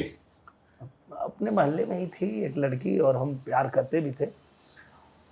पर वही है कि जैसा कि मैंने बताया कि हम लोग गांव से आए हैं, और गांव में इतना लोगों को मतलब ब्रॉड माइंडेड नहीं है कि एक जाति की दूसरी जाति में शादी हो सकती है, तो वही कारण था। हम वो आज भी शहर में भी है। हाँ, पर हम अलग जाति से थे, वो अलग जाति से, तो पिताजी ने कहा यही पटक के मारेंगे तुमको, भागो तुम। कितने साल के थे आप? मैं 12वीं में पढ़ रहा था। मैंने 17-18 साल के होंगे। हाँ, तो और इनसे माने बेइंतहा मोहब्बत? अरे ऐसी मोहब्बत हो तो गई। ये एक तरफा था कि दोनों तरफ? नहीं, दोनों तरफ से था। वो भी तो प्यार हाँ, करती वो थी। भी प्यार करती थी। तो मैं जब पिताजी को बताया, अच्छा बताया इसलिए कि किसी और के थ्रू उनको पता चले, मुझ पे बहुत भरोसा करते हैं, तो मैं ही बता दूं उससे बढ़िया। तो बोले नहीं नहीं ये नहीं हो सकता बेटा, तुम कहाँ किधर। देखो वो अलग जाति से, हम लोग अलग जाति। हम बोले तो उससे क्या हुआ? तो बोले अरे समाज, हम फिल्म देखने वाले फिल्मची लड़के थे हम बोले हमको समाज से फर्क नहीं पड़ता। बोले यहीं पटक के मारेंगे तुमको, अभी तुम्हारा सारा भूत उतर जाएगा, भागो तुम यहाँ से, चलो तुम यहाँ रहने लायक नहीं है। फिर हमको कलकत्ता से भगा दिए गाँव। तो फिर क्या हुआ? फिर हम वेट किए कुछ दिन तक, दिन की महीने? नहीं कई साल वेट किए। हमको लगा कि हम क्योंकि हमको ना जो हमारे बड़े भाई हैं वो यही बोल के लेके गए थे कि तुम चलो गाँव और वहाँ पढ़ाई भी करना और तुम गायकी शुरू करो, तुम स्टार बन जाओगे, फिर कोई रोक नहीं पाएगा, तुम जिससे चाहो उससे शादी कर सकते हो। तो हम उसी उम्मीद में गए थे और जाके हम अपना स्ट्रगल करते रह गए 4-5 साल, तब तक उनकी शादी हो गई। अरे यार, जिस दिन शादी हो रही थी क्या हुआ आपको? उनकी जब शादी हो रही थी तो उस समय तो मतलब टेलीफोन वगैरह था नहीं, टेलीफोन था पर मोबाइल नहीं था। बाद में हमको पता चला कि हमारे दोस्त लोग को पकड़ के बंद करना पड़ा था घर में, क्योंकि वो लोग बोला नहीं नहीं ये ठीक नहीं है, हम शादी रोक देंगे। रोक देंगे, हटाओ ये लोग पागल। तो वो बाद में मुझे पता चला जब मैं बाद में गया कलकत्ता प्रोग्राम करने। फिर मैं बोला चलो यार ठीक है, होता पर ये है। 5 साल में जब वो मैडम की शादी हुई, आप वेट कर रहे थे उनके लिए? मनी मैन में वो भी थी? हाँ मैं तो 5 साल थी मन में क्या, मैं पूरा उनका नाम इधर लिख उख के पूरा घूमता था गांव में। घर में बोलता था मैं शादी नहीं करूंगा। घर वाले खूब चाहते थे कि भाई बीकॉम कर रहा है और रिश्ते भी आ रहे हैं, गांव में जल्दी शादी हो ही जाती है। मैं बोलता था नहीं नहीं मैं नहीं करूंगा। सच्चे आशिक है भाई। हाँ, तो माने जब आप मेहनत कर रहे थे, स्ट्रगल से गुजर रहे थे, आपके दिमाग में महिला थी कि मैं पॉपुलर बनूंगा, स्टार बनूंगा और इनसे शादी करूंगा, ये मकसद था। ये शुरू यहाँ से था, लेकिन पता चला उनकी शादी हो गई तो फिर मेरे को लगा अब मेरा प्यार जो है सिर्फ मेरा करियर होगा, अब मुझे कुछ बनना है, छोड़ो हटाओ, अब उस तरफ से ध्यान ही हटा दिया। चाहिए नहीं लाइफ में कोई, बस अब कुछ बनना है। आपने बोला 4-5 साल स्ट्रगल चल रहा था, 1-2 स्ट्रगल के किस्से बताओ ना भाई। कमाल का स्ट्रगल था सर। एक तो आपको वाकया मैं ज़रूर बताऊंगा। हम लोग कहीं प्रोग्राम करने जाते थे तो हम अपने घर से उतना ही पैसा लेके जा पाते थे कि एक तरफ से जाएं और वहां पहुंच जाएं। और कैसे एक तरफ माने ट्रेन में जाते थे आप? ट्रेन में, बस में। कितना ले जाते थे आप? 200-250 रुपये। तो 200-250 रुपया मम्मी से लेके गए, उधार लेके गए कि हम जा रहे हैं प्रोग्राम करने, अब वहाँ से जो पैसे मिलेंगे तो आएंगे तो हम पहले आपका पैसा दे देंगे। तो 200-250 मम्मी ने दिया और हम वो किराया लगा के प्रोग्राम में पहुँच गए। वहाँ जाके हमने पूरी रात प्रोग्राम किया, सुबह हमको पैसा ही नहीं दिया। और कितना देने वाले थे आपको? 1500 रुपये देने वाले थे। 250 मम्मी का दे सकते थे वहाँ? हाँ, 250 मम्मी का दे सकते थे और जो टीम है उसको भी 100 रुपया सबको दे सकते थे। उसके बाद भी हमारे पास 500 बच भी जाता। तो क्यों नहीं दिया पैसा? वो बोला चलो हम लेके आते हैं। और चला ही गया। नहीं तो हम बोले नहीं चलेंगे कैसे, हमारे पास तो जाने का भी नहीं है। आप हमारी बात समझिए सर, हम इसलिए आपसे पैसे नहीं मांग रहे हैं कि हम रात भर गाए हैं तो आपको देना पड़ेगा। अरे आप नहीं दोगे तो हम अपने घर ही नहीं पहुंच पाएंगे। हमारी हालत ये है। तो वो बोला कि अरे उसका टेंशन मत लो, गाड़ी लाओ। तो एक ना मारुति आई, बोली ये लोग को छोड़ दो। तो हम लोग भी खुश हो गए, जाने दो कोई बात नहीं, नहीं पैसा तो कम से कम मारुति से जा रहे हैं घर, चलो। हम लोग बैठ गए भैया मारुति में और वो गांव से लाया और रोड पे लाके छोड़ दिया। बोला उतरो। हम बोले क्यों? बोला भाई तुम लोग किधर जाओगे? हम लोग इधर। तो बोला हम इधर जाएंगे, यहीं तक छोड़ना था। रोड पे हम लोग को उतार दिया। सॉरी हम हंस रहे हैं, दर्द हुआ वो उस वक्त दर्द हुआ बिल्कुल। अभी तो हंसी रहे हैं पर देखिए यही है, लगा हुआ है यार। ट्रेजेडी ही सबसे बड़ी कॉमेडी है। क्या बात है। और उसके बाद पता चला कि हम लोग खड़े हैं रोड पे और किधर जाएं। तो बस को हाथ नहीं दिखा सकते थे क्योंकि बस में चढ़ेंगे तो किराया मांगेगा। तो हम लोग ट्रक को रोकते थे, लिफ्ट। हाँ। तो किसी ट्रक वाले ने रोक भी लिया और उसको बोले भैया ऐसा ऐसा है, हमारे साथ ऐसी बात हो गई, हमको छोड़ दो थोड़ा जहाँ तक जाओगे। तो बोला कुछ तो हम बोले तो कुछ तो नहीं है तो कहाँ से दें। तो साथ में 7-8 लोग हैं, तो उसमें पूछ ले भाई किसी के पास है तो दे दो, हम दे देंगे। तो किसी के पास 50 रुपया निकल गया, तो भैया यही है आप ले लो। तो पता चला उसने ले लिया और हम लोगों को आधे रास्ते तक ला के छोड़ा।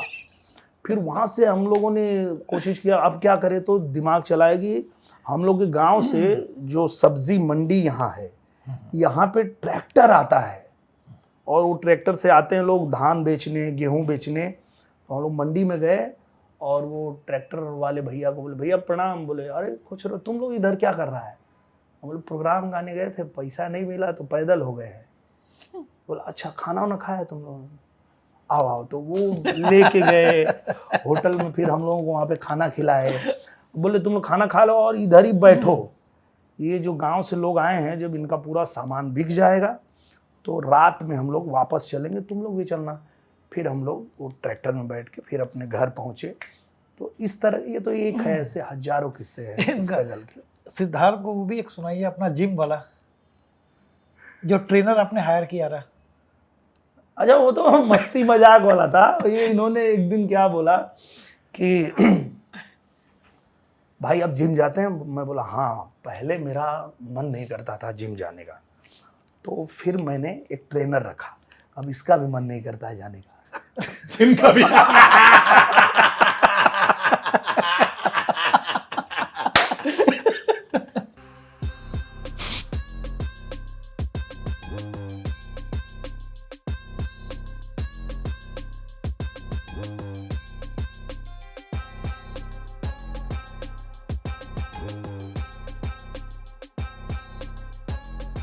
देखिए रिंकू घोष मेरे साथ बैठी थी जी कुछ महीने पहले, और उन्होंने मुझसे एक बहुत सॉलिड स्टेटमेंट कही थी भाई कि भोजपुरी सिनेमा खत्म हो रहा है, इंडस्ट्री मिट रही है। ये सच है या गलत बोला उन्होंने? देखिए क्या होता है कि ये समय का चक्र होता है, उसको जो नहीं समझेगा वो यही बोलेगा और जो समझेगा वो ऐसा नहीं बोलेगा। जैसे मैं उदाहरण के साथ बताता हूँ, एक समय था जब हमारी भोजपुरी फिल्म का जो रिकवरी है तो थिएटर से हो जाता था 80% और जो डिजिटल है, जो सैटेलाइट है, वहाँ से होता था 20%। अब दौर चेंज हो गया, अब 80% रिकवरी हमारी हो जाती है डिजिटल और सैटेलाइट से, और चूंकि थिएटर बंद हो गए कोविड में तो 20% वो हो गया। तो अब इस चीज़ को ये कहना कि थिएटर में नहीं फिल्म लग रही इसलिए भोजपुरी इंडस्ट्री ख़त्म हो गई, ये तो मुझे नहीं लगता है कि सही है, क्योंकि मेरी तो हर महीने आ रही है, अभी फसल आई है और भी बहुत सारी फिल्में हैं, तो फिल्में बननी बंद नहीं हो रही है, वो बन ही रही है, चल ही रही है। हाँ ये कि माध्यम बदला है, आज OTT पे आ रही है, आज वर्ल्ड टेलीविज़न प्रीमियर हो रहा है, क्योंकि माध्यम बदला है, ये सच है। हाँ ये भी ठीक है कि उन फिल्मों को आगे हम ऐसे देखते हैं कि जो मल्टीप्लेक्सेस बन रहे हैं, जो सिंगल थिएटर थे अब वो मल्टीप्लेक्स बन रहे हैं हर जगह, छोटे छोटे शहरों में भी। बिल्कुल बिल्कुल। तो जब वहाँ पे हमारी फिल्में लगनी शुरू हो जाएंगी तो आप देखेंगे कि भोजपुरी फिल्म ख़त्म नहीं हो रही है, भोजपुरी फिल्म दुनिया की सबसे बड़ी इंडस्ट्री बनने जा रही है। क्या बात है। क्योंकि इस दुनिया में जितनी भी क्षेत्रीय भाषाएं हैं उसमें सबसे ज़्यादा दर्शक किसी के पास हैं तो वो भोजपुरी के पास है। ये तो सत्य है। नहीं सर जी, जब मैं शोज करता हूँ कॉर्पोरेट शोज, कॉर्पोरेट भी, हाँ। आप मानोगे नहीं, सबसे ज्यादा जो कॉर्पोरेट एम्प्लॉइज होते हैं नाचते भोजपुरी गानों पे सर। यस। और डिमांड करते हैं, और ऐसा नहीं होता कि ये यहाँ का रहने वाला, कुछ नहीं, साउथ इंडियन भी हो वो बज जाता है एक दो गाना टाका डांस फ्लोर में। बिल्कुल। रिंकू जी का एक और स्टेटमेंट था और मैं पूछना चाहता हूँ आपसे डायरेक्टली। उन्होंने कहा कि भोजपुरी सिनेमा में सिर्फ 2 सुपरस्टार है, रवि किशन और मनोज तिवारी, बाकी कोई सुपरस्टार है नहीं। पर मैंने जो सुना है कि बहुत सारे सुपरस्टार्स हैं, जैसे आप हो, पवन जी हो, ये मैंने सुना है, पर आप बताइए क्या वो सही कह रही है? सबका अपना मानना होता है, और देखिए हमें कोई ये इस बात का न मलाल है, न इस बात का कोई गर्व है कि हम सुपरस्टार हैं। हम एक अच्छे कलाकार हैं, और मनोज भैया और रवि भैया ये दोनों सच में मेरे लिए भी सुपरस्टार हैं। हम लोगों को भी उनके बाद मौका मिला, हम लोगों ने फिल्में की, फिल्में खूब चली। सुपरस्टार का मायना क्या होता है अब तो वो रिंकू जी बता पाएंगी, कि अगर बाकी लोग सुपरस्टार नहीं हैं तो क्यों नहीं है, अब उसका तो रीज़न वो बता पाएंगी। बाकी जिस तरह से रवि भैया ने फिल्में की, मनोज भैया ने किया, मैंने किया, पवन सिंह जी ने किया, खेसारी लाल ने किया, सब कर ही रहे हैं, लोग देख ही रहे हैं। आज अगर यूट्यूब पे आप जाइए तो कोई ऐसी मेरी फिल्म नहीं होगी जिसको 100 मिलियन से ऊपर ही लोग देखते हैं। 2.5 घंटे की फिल्म 100 मिलियन से ऊपर, कोई 250 मिलियन, कोई 300 मिलियन। और अगर 300-400 मिलियन किसी की फिल्म को देखा जाता है, वो सुपरस्टार नहीं है। तो अगर ये परिभाषा है तो हो सकता है कि हम लोग नहीं हैं, कोई दिक्कत नहीं। एक फिल्म की आपने जो कहा जाता है भोजपुरी इंडस्ट्री की मुगले आजम, हाँ, ठीक है, आप सुनिएगा, गंगा जमुना सरस्वती, जी, रवि भाई, हाँ, मनोज तिवारी, हाँ। आप, पाखी हेगड़े, रिंकू घोष जी, रानी चैटर्जी, सच में बताइए कि जब इतनी बड़ी कास्ट होती है, ईगो प्रॉब्लम्स होते हैं, मुश्किल था वो फिल्म बनाना? हाँ, शायद इसीलिए रिंकू जी ने बोला होगा। मैं समझ गया उन्होंने क्यों बोला, क्योंकि जब वो फिल्म बन रही थी तो उसमें वो भी थी और मैं भी था, और उसमें ईगो सिर्फ 2 ही लोग को हो रहा था, और रवि भैया को और मनोज भैया को ईगो रहा था उनको हाँ, कि आपस में, कि मैं ये नहीं करूँगा, मैं ऐसे नहीं बोलूँगा, ये मुझे नहीं मारेगा, ये मुझे क्यों मारेगा। तो मैं आ जाता था बीच में कि एक काम करो, मुझे मार लो भाई, फिल्म शुरू करो, इसका शूटिंग शुरू करो, इसको ख़त्म करो। क्योंकि वो प्रोड्यूसर जो है वो सर पे हाथ रख के बैठा, वो मर जाएगा भैया, इसको पूरा कर दीजिए आप लोग आपस के। और चूंकि उनके बीच में वो चलता था, कंपटीशन था उनके बीच में, हम लोगों का कोई कंपटीशन नहीं था, इसलिए कि वो दोनों ही हमारे गुरु हैं, हमारे आदर्श हैं। उनके वजह से हमें फिल्मों में मौका मिला, उन्होंने फिल्में बनाई तो हम लोग आए, तो हमारा कोई उनसे कंपटीशन नहीं है। तो हम जाके चरणों में बैठ जाते थे कि भैया शुरू करते हैं, आगे बढ़ते हैं। तो शायद इसलिए भी रिंकू जी ने कहा होगा, ठीक ही कहा, कुछ गलत नहीं कहा। मैंने सुना इस फिल्म में हाँ, एक सीन था जिसकी वजह से फिल्म रोक दी गई थी। हाँ, वही सीन जो मैं वही- बता रहा वही हूँ, वाला सीन था। वही मतलब हम और रवि भैया गांव में बैठे हैं, मनोज भी आते हैं कि ऐसे हाथ रखे इधर के चलो, तो रवि भैया ऐसे देखे और बोले हट, तो बोले अरे ये क्या कर रहे हो। बोला बेटा ये जमुना प्रसाद का गांव है, यहाँ पत्ते को भी हिलना होता है तो पहले हमारे पास आता है, रवि भाई के पास आता है। हाँ, हमसे पूछता है कि बाबा हिले, और फिर हम कहते हैं कि हाँ बेटा जाओ हिलो, फिर वो जाता है और हिलता है। तो जैसे आप लोग हंस रहे हैं ना, सीन में मैं भी हंसने लगा। तो बोले तुम कहाँ हंस रहा है, हम बोले भैया ये डायलॉग कहाँ है। बोले बैठ चुपचाप, ये हाथ कैसे रखा इधर, अब मैं यही बोलूंगा। वो बोले अरे मैं डीआईजी हूं, तो बोला तुम डीआईजी हो तो मैं बाबा रवि किशन हूं, हर महादेव, यहाँ वही होगा जो हम कहेगा। तो सच में वो दोनों लोग का वो था स्टारडम, पर हम लोग का कोई स्टारडम नहीं, कोई ऐसा नहीं। तो वो ठीक रिंकू जी ने कहा भाई स्टारडम तो भाई उन्हीं दोनों लोगों का था, हम लोगों का तो कोई स्टारडम नहीं। हम तो जहाँ बैठाए बैठ गए, जहाँ बोले भैया चलो ये मारेंगे, हम भैया मार लो, ये पटकेंगे, हाँ भैया पटक दो। तो हम लोग तो ऐसे ही कहा जाता है कि रवि जी बहुत घमंडी थे। हाँ, मैंने सुना है रिपोर्ट के अनुसार कि उन्होंने एक प्रोड्यूसर से कहा कि वो दूध से नहाते हैं।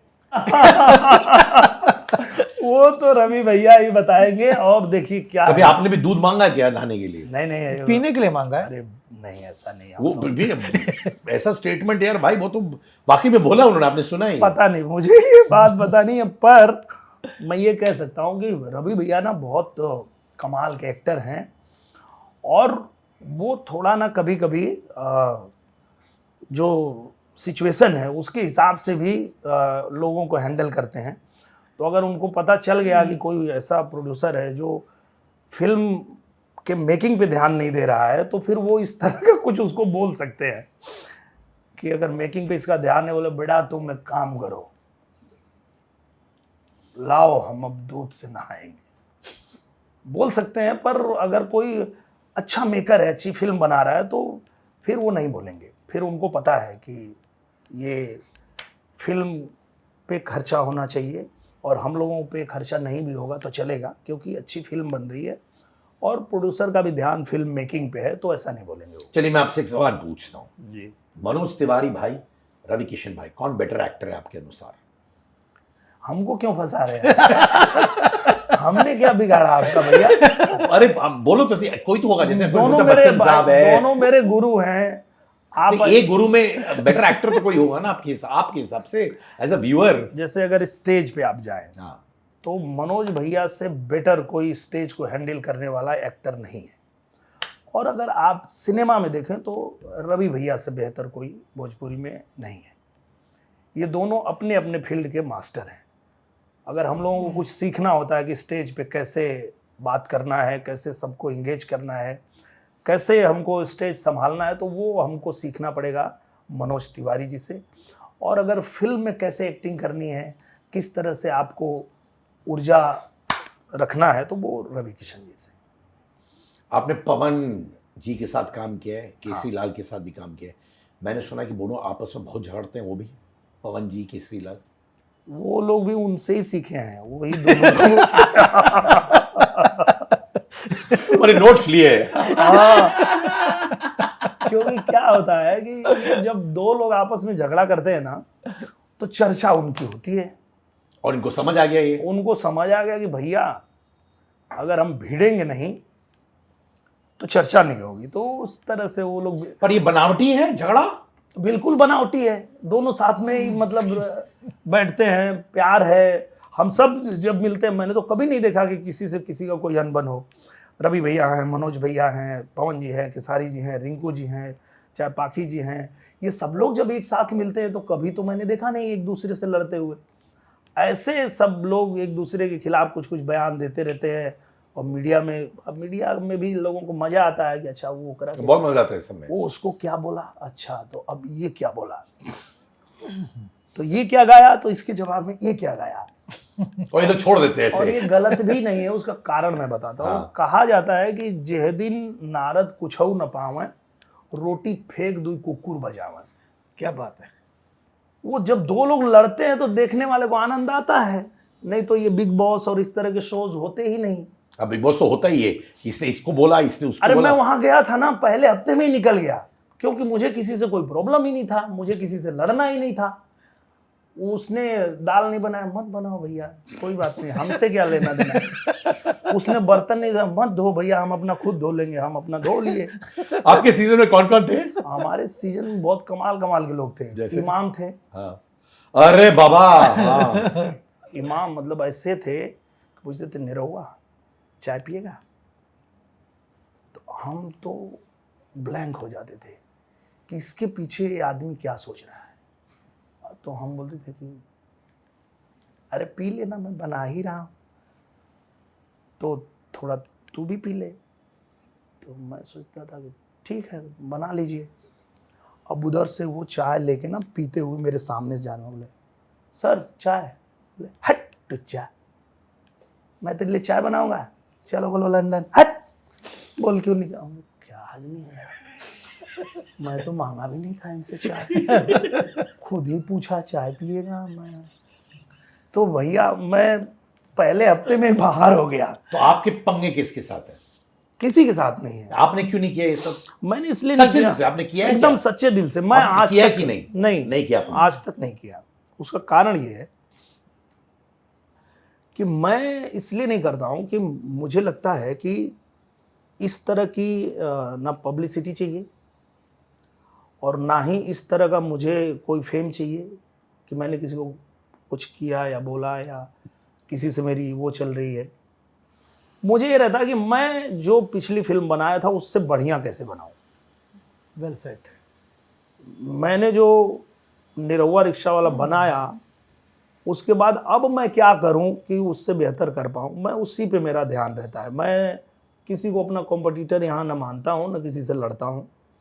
अपने ही काम से मैं कंपटीशन करता रहता हूँ कि जो पिछली फिल्म किया था उससे बेहतर कुछ कर लूँ, जो पिछला गाना बनाया था उससे कुछ अच्छा बना लूँ, तो उसी में मुझे मज़ा आता है।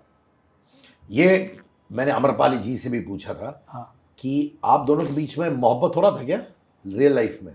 मुझे लगता है कि जब 2014 से आम्रपाली जी आई भोजपुरी इंडस्ट्री में, तो वो पूरे भोजपुरी दर्शकों की ड्रीम गर्ल बन गई और मेरे लिए लकी गर्ल बन गई। वहां से लगातार कम से कम 15 फिल्में हम दोनों ने साथ में ब्लॉकबस्टर दिए।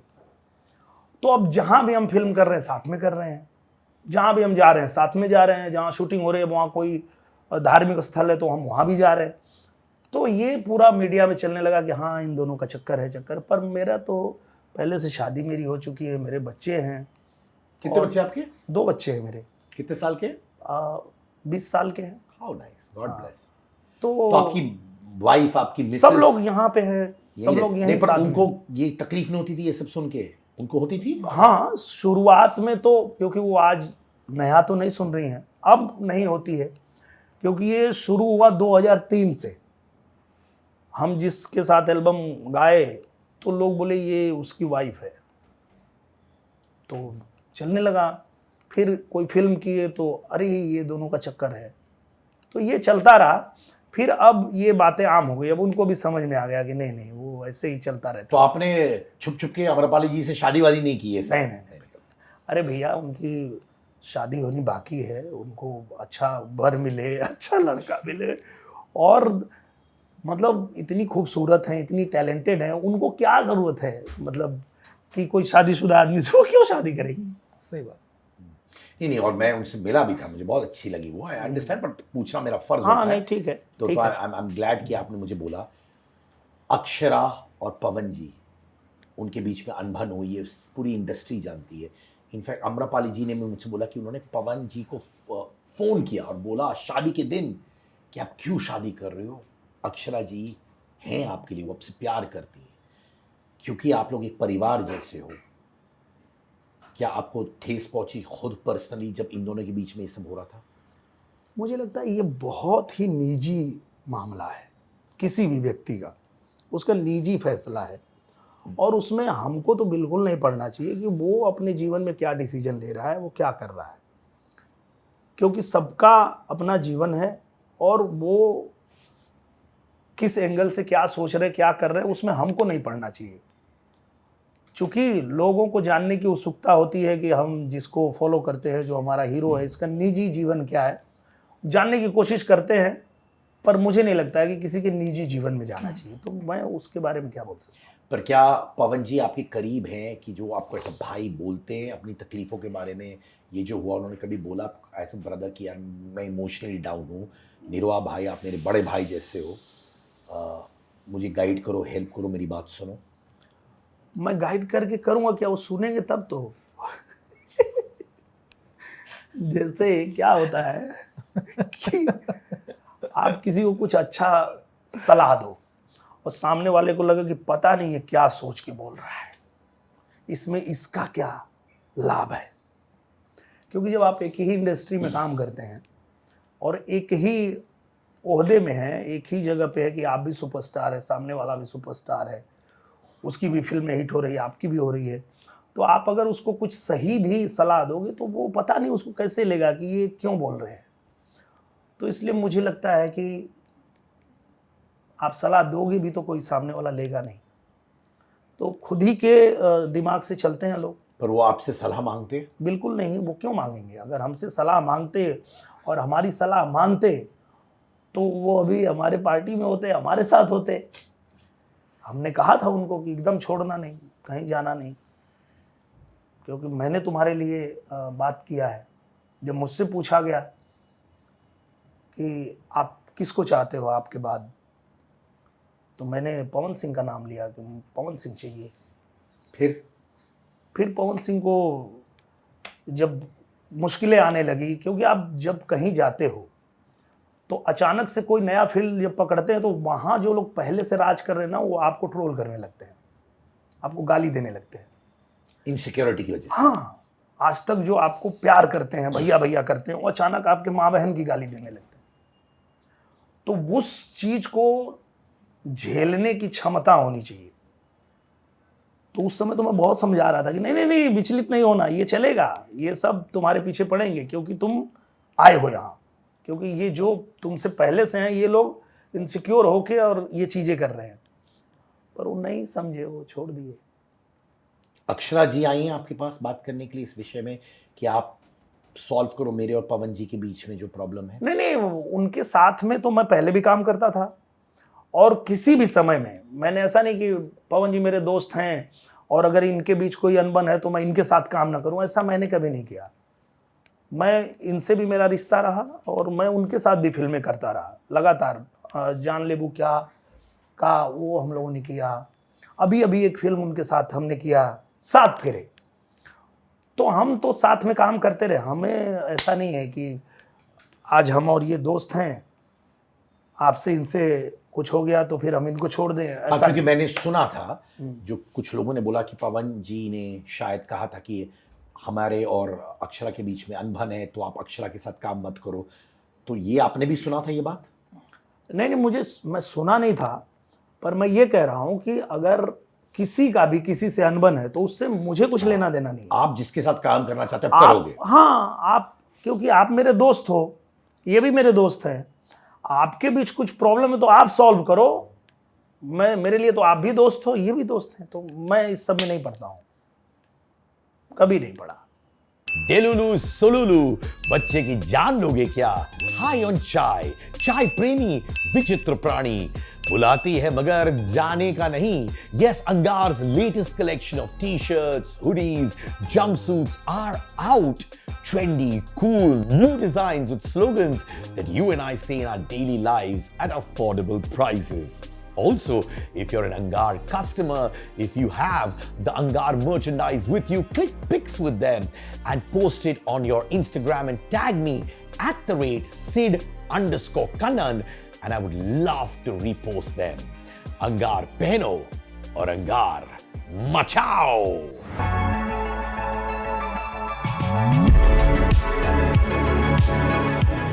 कुछ लोगों का कहना है कि भोजपुरी में जो एक्ट्रेसेस है एक टाइम पे उनको एज अ ग्लैमरस प्रॉप की तरह यूज़ किया जाता था, उनको ज़्यादा रोल्स नहीं मिलते थे बट सिर्फ ग्लैमर एलिमेंट के लिए रखा जाता था। ये सही बात है या गलत?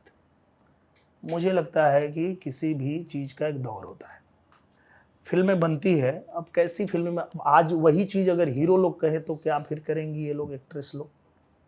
आज जितनी फिल्में बन रही है वो फीमेल ओरिएंटेड बन रही हैं, क्योंकि ज़्यादातर टेलीविज़न के लिए फिल्में बन रही हैं तो वो पूरा फीमेल ओरिएंटेड बन रही हैं, उसमें हीरो साइड में है। तो अब क्या करें? हीरोइनों को बोलना चाहिए कि आप ऐसा मत करो, हीरो को भी बराबर रखो। तो समय होता है ना, किस दौर में आप जी रहे हो, किस दौर में काम कर रहे हो, उस दौर में क्या फिल्में बन रही है, वो भी तो डिपेंड करता है। तो उसको क्या होता है, हर कोई हैंडल नहीं कर पाता है और वो लगता है तड़पने, चिल्लाने। कि जब हीरो ओरिएंटेड फिल्में बन रही थी तो हीरो को ही लोग देखने आ रहे थे, आप उस फिल्म का एक पार्ट थी। आज हीरोइन ओरिएंटेड फिल्में बन रही है तो हीरो उसका पार्ट है, और जिसको करना है तो वो कर रहा है, जिसको नहीं करना वो नहीं कर रहा है। जिस हीरो को नहीं चाहिए कि हीरोइन ओरिएंटेड फिल्म में मैं एक छोटा सा पार्ट बनूं तो वो नहीं कर रहा है। आप भी नहीं करती अगर आपको प्रॉब्लम थी तो। ये भी है भोजपुरी गानों में कुछ शब्दों का उपयोग करना, भाभी जियों का रेफरेंस बहुत देना, लोगों को लगा था कि ये सही नहीं है गानों में। बिल्कुल गलत है। पर आप भी हिस्सेदार हुए हैं इन गानों का? मुझे लगता है कि जब शुरुआती दौर में हम लोग आए और हम भी एल्बम से ही शुरुआत की, तो जो एल्बम चल रहे थे, पहले तो हम कोशिश किए कि हम पहले निर्गुण गाएंगे और भजन गाएंगे, 5-6 गाए भी और सब फ्लॉप हो गए। तो फिर हम रीड करने लगे कि मार्केट में चल क्या रहा है, लोग सुन क्या रहे हैं। तो वो मनोज तिवारी को सुन रहे हैं, वो राधेश्याम रसिया को सुन रहे हैं, वो कल्पना पटवारी को सुन रहे हैं, वो गुड्डू रंगीला को सुन रहे हैं। ये लोग गा क्या रहे हैं कि इनको सुन रहे हैं। फिर हम भी वही गाने लगे जो वो लोग गा रहे थे। पर अंदर से आवाज नहीं आ रही थी। किसी की नहीं आती है। पर जब ये एक व्यवसाय है, फिल्म इंडस्ट्री एक उद्योग है, एल्बम इंडस्ट्री एक उद्योग है, कोई अपने पैसे लगा रहा है और वो वही बना रहा है जो आप सुन रहे हो। फिर एक समय ऐसा भी आया जब हम एक जिम्मेदार पद पे आए, हम पॉलिटिक्स में आ गए, तो हमने छोड़ दिया कि नहीं, हमको ये अब नहीं गाना है, हमको इस तरह की फिल्में नहीं करनी है। तो लोग हमको बदल दिए कि नहीं करनी है तुमको, तो हमको तुमको नहीं सुनना है, फिर जो गा रहा है उसको सुन रहे हैं। ये एंगल तो समझिए कि अगर मैं जिम्मेदार होता उस चीज का तो मैं छोड़ दिया तो ऑडियंस छोड़ देती, पर ऑडियंस ने मुझे ही छोड़ दिया कि तुम नहीं गाओगे तो छोड़ो, ये जो गा रहा है उसको सुनेंगे। अब उसको सुन रहे, जिसको जो चाहिए वो उस दुकान से खरीद लेगा जहां वो बिक रहा है। आप बेचोगे कि नहीं बेचोगे ये आपका काम है, आप मत बेचो, कोई बात नहीं। कहीं लगता है क्योंकि आप जिस पद पे हैं पॉलिटिकल वर्ल्ड में, तो हम लोग छोड़ दिए इसीलिए। आपने छोड़ दिया, बट कहीं वो लगता है कि यार वो जो पॉपुलैरिटी मुझे उन गानों के थ्रू मिल रही थी वो मैंने छोड़ दिया है, वो कहीं लगता है आपको? नहीं, उससे ज्यादा मिलने लगा। और ये बात मैं फिर समझा तो मैं सबको बोलने भी लगा कि तुम लोग समझ ही नहीं रहे हो कि ये अगर सही दिशा में सही चीजें किया जाए तो ये और अच्छा होगा। फिर मैंने गाया चलेला जब चाँप के बाबा के बुलडोजर, तो फिर वही बजा पूरे यूपी में, पूरे बिहार में। उड़ीसा में प्रचार करने जाता हूँ, वहाँ भी देखता हूँ, वहाँ भी बज रहा है चलेला चाँप के बाबा के बुलडोजर। तो ऐसा नहीं है, अगर आप चीज़ों को समझ के सही चीज़ों को प्रेजेंट करेंगे तो होगा, अच्छा होगा। गंगा देवी मूवी, बच्चन साहब, जया बच्चन, गुलशन ग्रोवर, बाकी हेगड़े थी, सदी के सबसे बड़े महानायक आपके सामने। हिंदी फिल्मों से वो आए भोजपुरी सिनेमा में, इमोशनल हुए थे, क्या फीलिंग थी आपकी? मैं ब्लैंक हो गया था, क्योंकि जो भी व्यक्ति ये हम लोगों की बातचीत देख रहे होंगे और वो अगर किसी को ऐसे देखते हैं कि भाई ये एकदम गॉड की तरह आप देखते हो, हम तो गॉड की तरह ही उनको देखते हैं बचपन से, और वही सामने आ गए तो हम तो पूरी तरह ब्लैंक हो गए। पर महानता अमित जी की है कि वो भांप भी देते हैं कि ये सामने वाला जो है पूरी तरह ब्लैंक हो चुका है, क्योंकि ये इतना प्यार करता है, इतना मानता है कि उस सम्मान के वजह से अब ये ब्लैंक है। तो अब उसको नॉर्मल कैसे किया जाए वो सर को आता है। फिर वो जोक करने लगते थे सेट पे, और जोक करके हंसते थे और बोलते बताओ और कैसा, तुम ये जो गाने में बोल रहे हो कि मैं नेता बनूंगा, और मैं भी अपने पापा से बोल रहा था, तो पापा बोले कि नहीं बनना नहीं, तो मैं उनकी बात नहीं माना, और वो मेरे जीवन की सबसे बड़ी भूल थी। अब मैं तुमको समझा रहा हूँ ना, वो गाना था, गाने में मैं बोल रहा था कि मैं किसान नहीं बनूंगा, मैं नेता बनूंगा। तो वो जोक मारने लगते थे, जोक मार के और माहौल को इतना नॉर्मल कर देते थे कि फिर उनके साथ में हम काम कर पाए, और बहुत महान एक्टर हैं, पूरी दुनिया जानती है। और हमारे लिए तो सपने जैसा था कि बिल्कुल, हाँ, मतलब सपना साकार हो गया, मुंबई आना साकार हो गया कि अमित जी के साथ काम करने मिल गया, तो वो पल तो अलग ही था। जया जी जो है, जैसे हम सब जानते हैं एक्ट्रेस तो बहुत अच्छी हैं, पर कुछ लोग उनके गुस्से से डरते हैं। जो पैपराजी वीडियो आप देखते हो ना, जब ये बहुत पैपराजी भाई बहन को थोड़ा डांट देती है, थोड़ा अंडरस्टेटमेंट बोल रहा हूँ, वो आपने फेस किया? आपको भी डांट दिया? नहीं, मुझे 2-3 लाठी मारी। किस बात पे? सीन ही था ऐसा अच्छा, कि मैंने मेरी बीवी पे हाथ उठाया है, और मेरी माँ है, और ये भी सौभाग्य मुझे मिला था कि अमित जी पिता और जया जी माँ, ये मतलब बॉलीवुड में भी 2-3 लोगों को ही ये नसीब हुआ है कि ऐसा माँ बाप का रोल उन्होंने किया। ये मुझे मिला था। उसमें मेरी माँ जो है इस बात के लिए गुस्सा करती हैं और मुझे डंडे से मारती, तो 2-3 दिया था उन्होंने, एकदम सही का दिया था। तो मुझे याद है, गुस्सा तो उनको बहुत आता है। तो वो जब लाठी से मारी तो आपको लगा रियल लाइफ मार रही है हाँ, आपको? पूरा अच्छे से उन्होंने 3-4 लाठी दे दिया। फिर मैं बोला अरे बहुत जोर से लगा। तो तुम ऐसा काम क्यों करता है? और ऐसा क्या जो ये फिल्म में कर रहे हो ऐसे टाइप? हाँ, क्यों मारा तुम उसको, मेरी बहू को? बोले अरे तो मैं एक्टिंग कर रहा था, आप तो सही में हमको दे दी। सही में मारा क्या? मतलब लग जाता है ना कभी शॉर्ट में, तो ठीक है, पर वो भी मेरे लिए प्रसाद ही था, अच्छा था।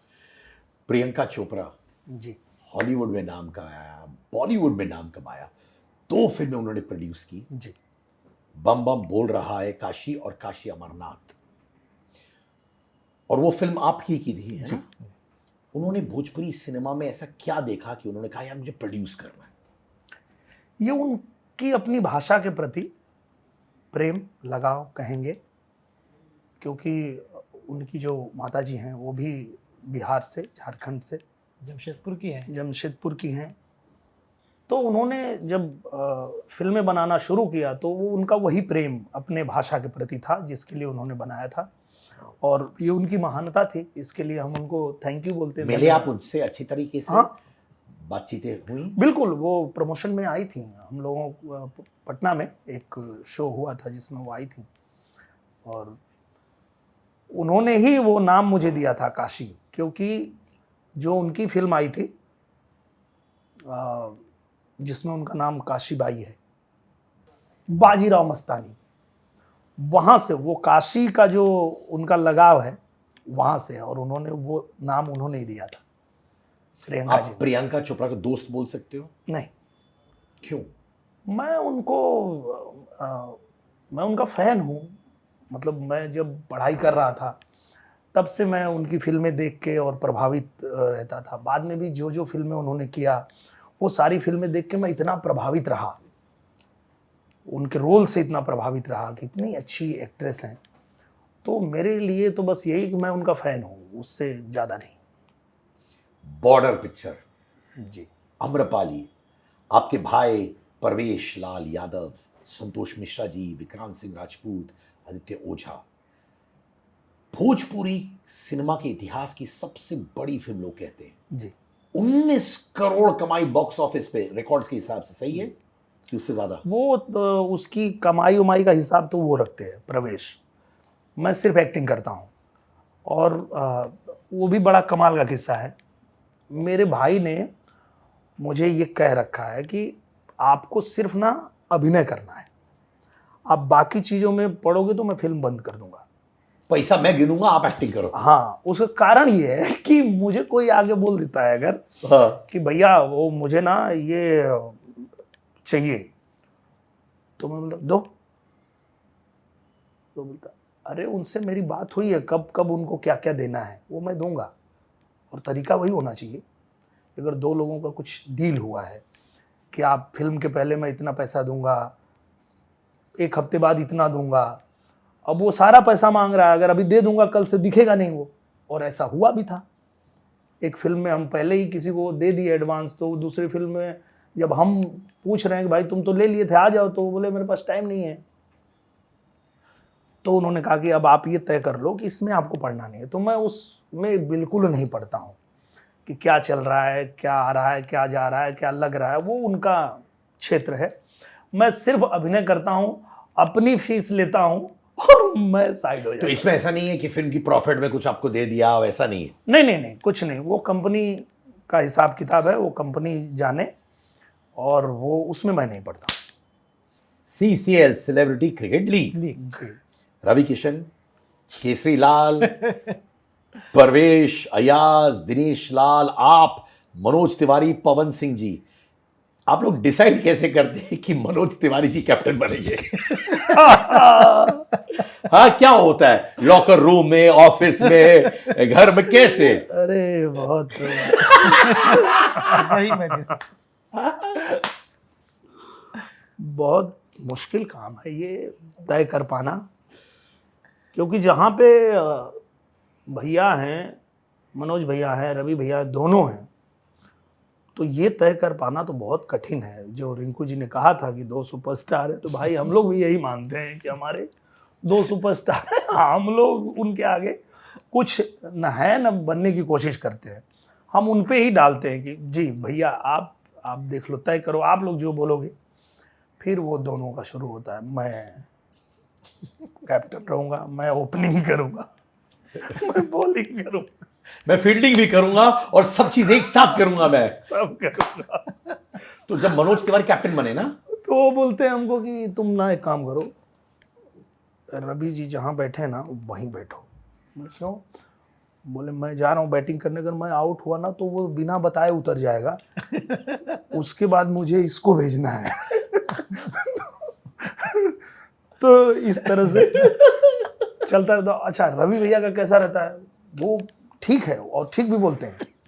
बोलते हैं भाई मुझे दो तो पहले बॉलिंग तो दो, और वो लेफ्ट आर्म से बॉलिंग करते हैं, अच्छा बॉलिंग डालते हैं। बोले पहले हमको दो, और ये सेलिब्रिटी क्रिकेट है, मैं हूं ना सेलिब्रिटी। तो सब बोलते हैं हाँ भैया आपसे बड़ा सेलिब्रिटी कौन है, तो मैं डालूंगा बॉलिंग। अब मनोज भैया कैसा रहता है, अरे यार कहीं ज़्यादा रन पिटा गए तो तो इस चक्कर में उनको देते नहीं है बॉलिंग, जबकि हम लोग भी चाहते हैं कि उनको दीजिए, भाई उनसे बड़ा सेलिब्रिटी कौन है। तो ये थोड़ा चलता है, पर क्या किया जाए, बहुत स्कूल में जो बच्चे होते हैं ना, हाँ। वैसे ही बॉलिंग मैं पहले डालूंगा यार, तू तो मुझसे जलता है, वैसा सीन है। हाँ, खतरनाक वाला है। तो इसलिए मनोज भैया थोड़ा थोड़ा कुछ उपाय लगाते हैं, बोलते तुम हम लोगों के मेंटर हो। बॉलिंग नहीं देगी, बैटिंग नहीं देगी, पर मेंटर बना दिया। हाँ, आप यहाँ से बैठ के ना हम लोग को मार्गदर्शक बन जाओ। बताओ हम लोग कैसे खेले। तो बोलते हैं देख लो इसको। तो ये चलता रहता है, मजा आता है, ठीक है। आकांक्षा दुबे जी, उन्होंने सुसाइड कमिट किया, आपको मालूम है ना जी। उस वक्त आप पर क्या बीती, इंडस्ट्री पर क्या बीती? बहुत दुख हुआ, क्योंकि मेरे गांव में ही एक शूटिंग हो रही थी, जिसमें वो थी, प्रवेश हीरो थे। तो मैं एक बार उनको मिला था, सेट पे शूटिंग चल रही थी, तो मैं गया था।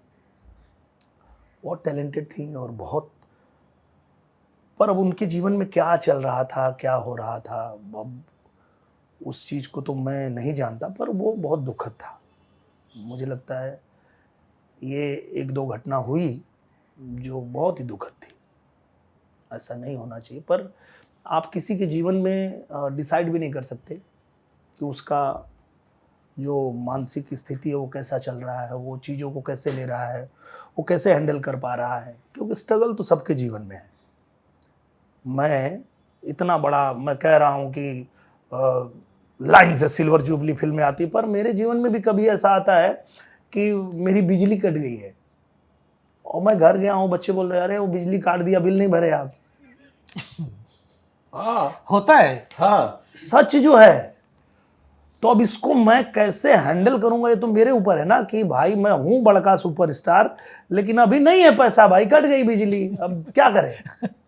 और एंड में ओटीपी तो आप ही के पास आनी है। मैं ये कहना चाह रहा हूं कि आपके जीवन में उतार चढ़ाव, दुख सुख, यस, अच्छाई बुराई, दोस्त कभी आएगा दोस्त जाएगा, जीवन में बहुत सारे आपको पहलू में झेलना पड़ेगा। अब उसमें कौन कितना किस चीज को कैसे हैंडल कर पाएगा वो भी है। तो मैं कैसे किसी, आप कभी डिप्रेशन से गुजरे हो? बहुत बार होता है। एक बताओ ना, एक टाइम पे जो बहुत आपको लगा और अब वाकई में आपको समझ नहीं आ रहा था क्या हो रहा है। वही समय था जब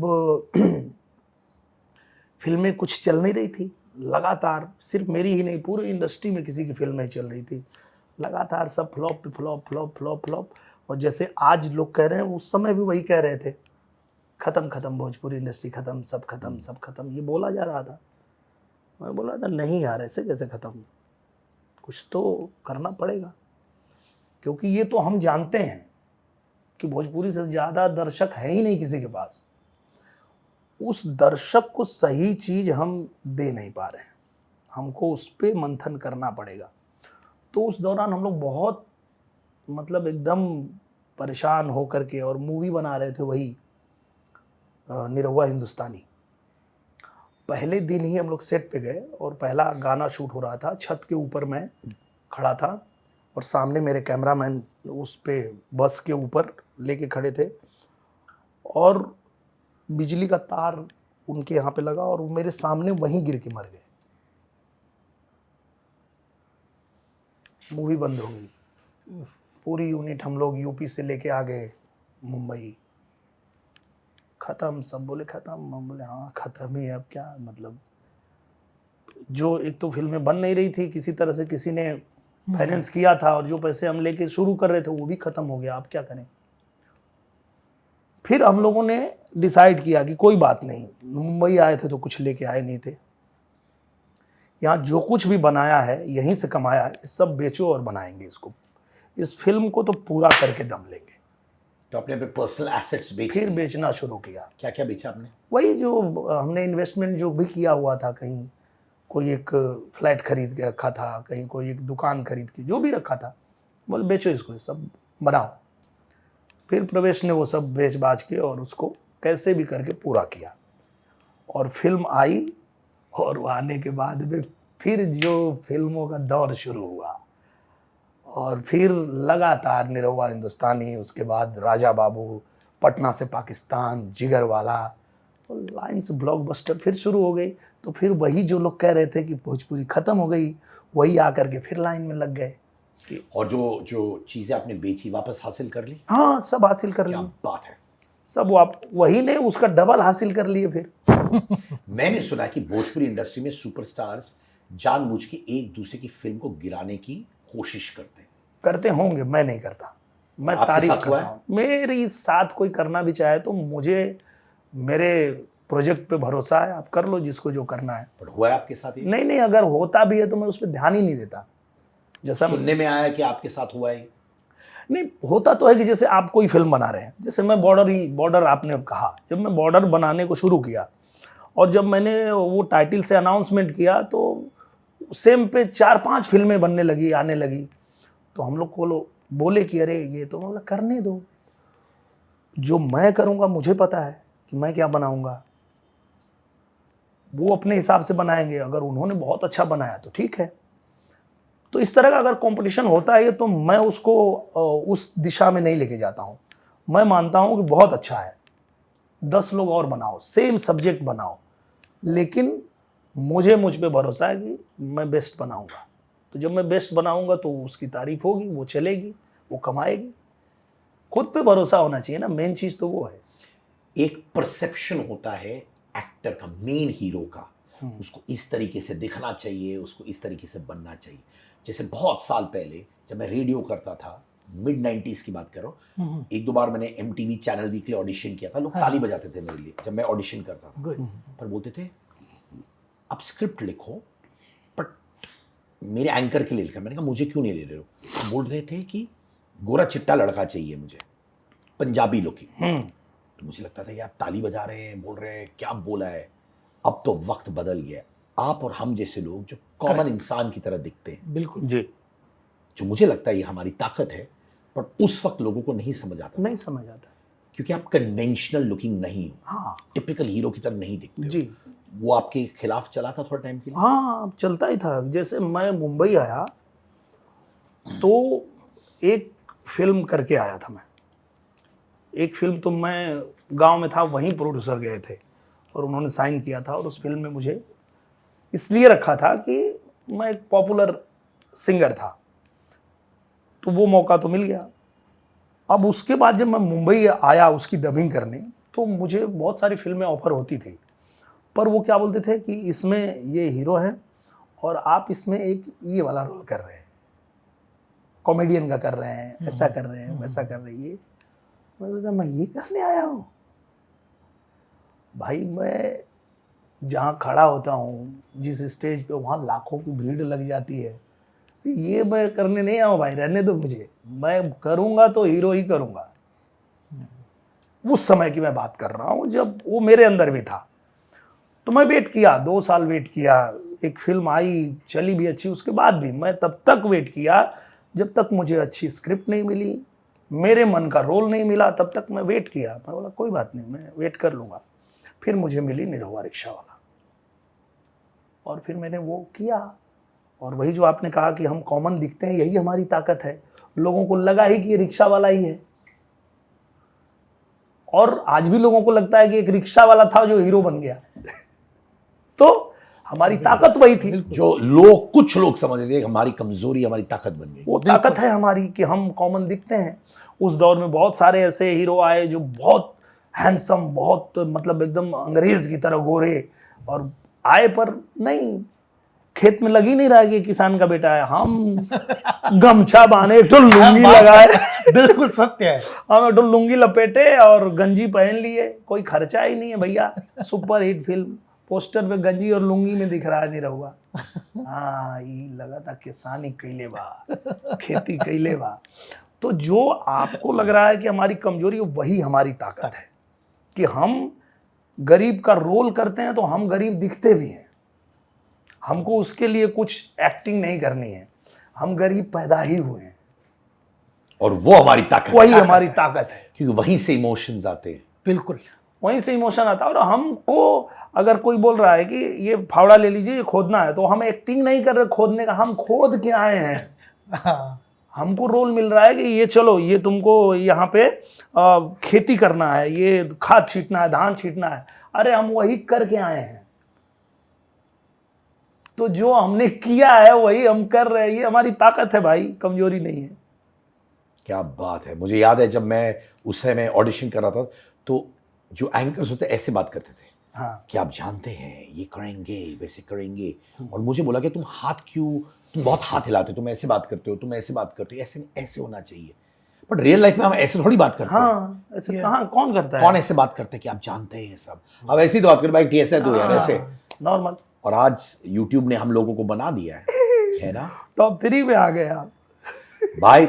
इसलिए आया हो वो मुझे मालूम नहीं, पर इसलिए आया हूं क्योंकि आप जैसे भाई लोग आते हो, दिल से बातें करते हो, और मुझे इतना अच्छा लगा। और मैं चाहता हूं कि आपकी film Ajay the untold story of a Yogi बहुत अच्छा करे, क्योंकि जो लोग सच्चाई के साथ बोलते हैं वो सच्चाई वाली फिल्म ही बनाते हैं, और ये मेरा विश्वास रहता है। जैसे मनोज बाजपेयी ने मुझसे एक बार कहा था, जो एक्टर्स इमोशनल नहीं होते ना, वो अच्छे एक्टर्स नहीं बन सकते। नहीं बन सकते। सच्ची।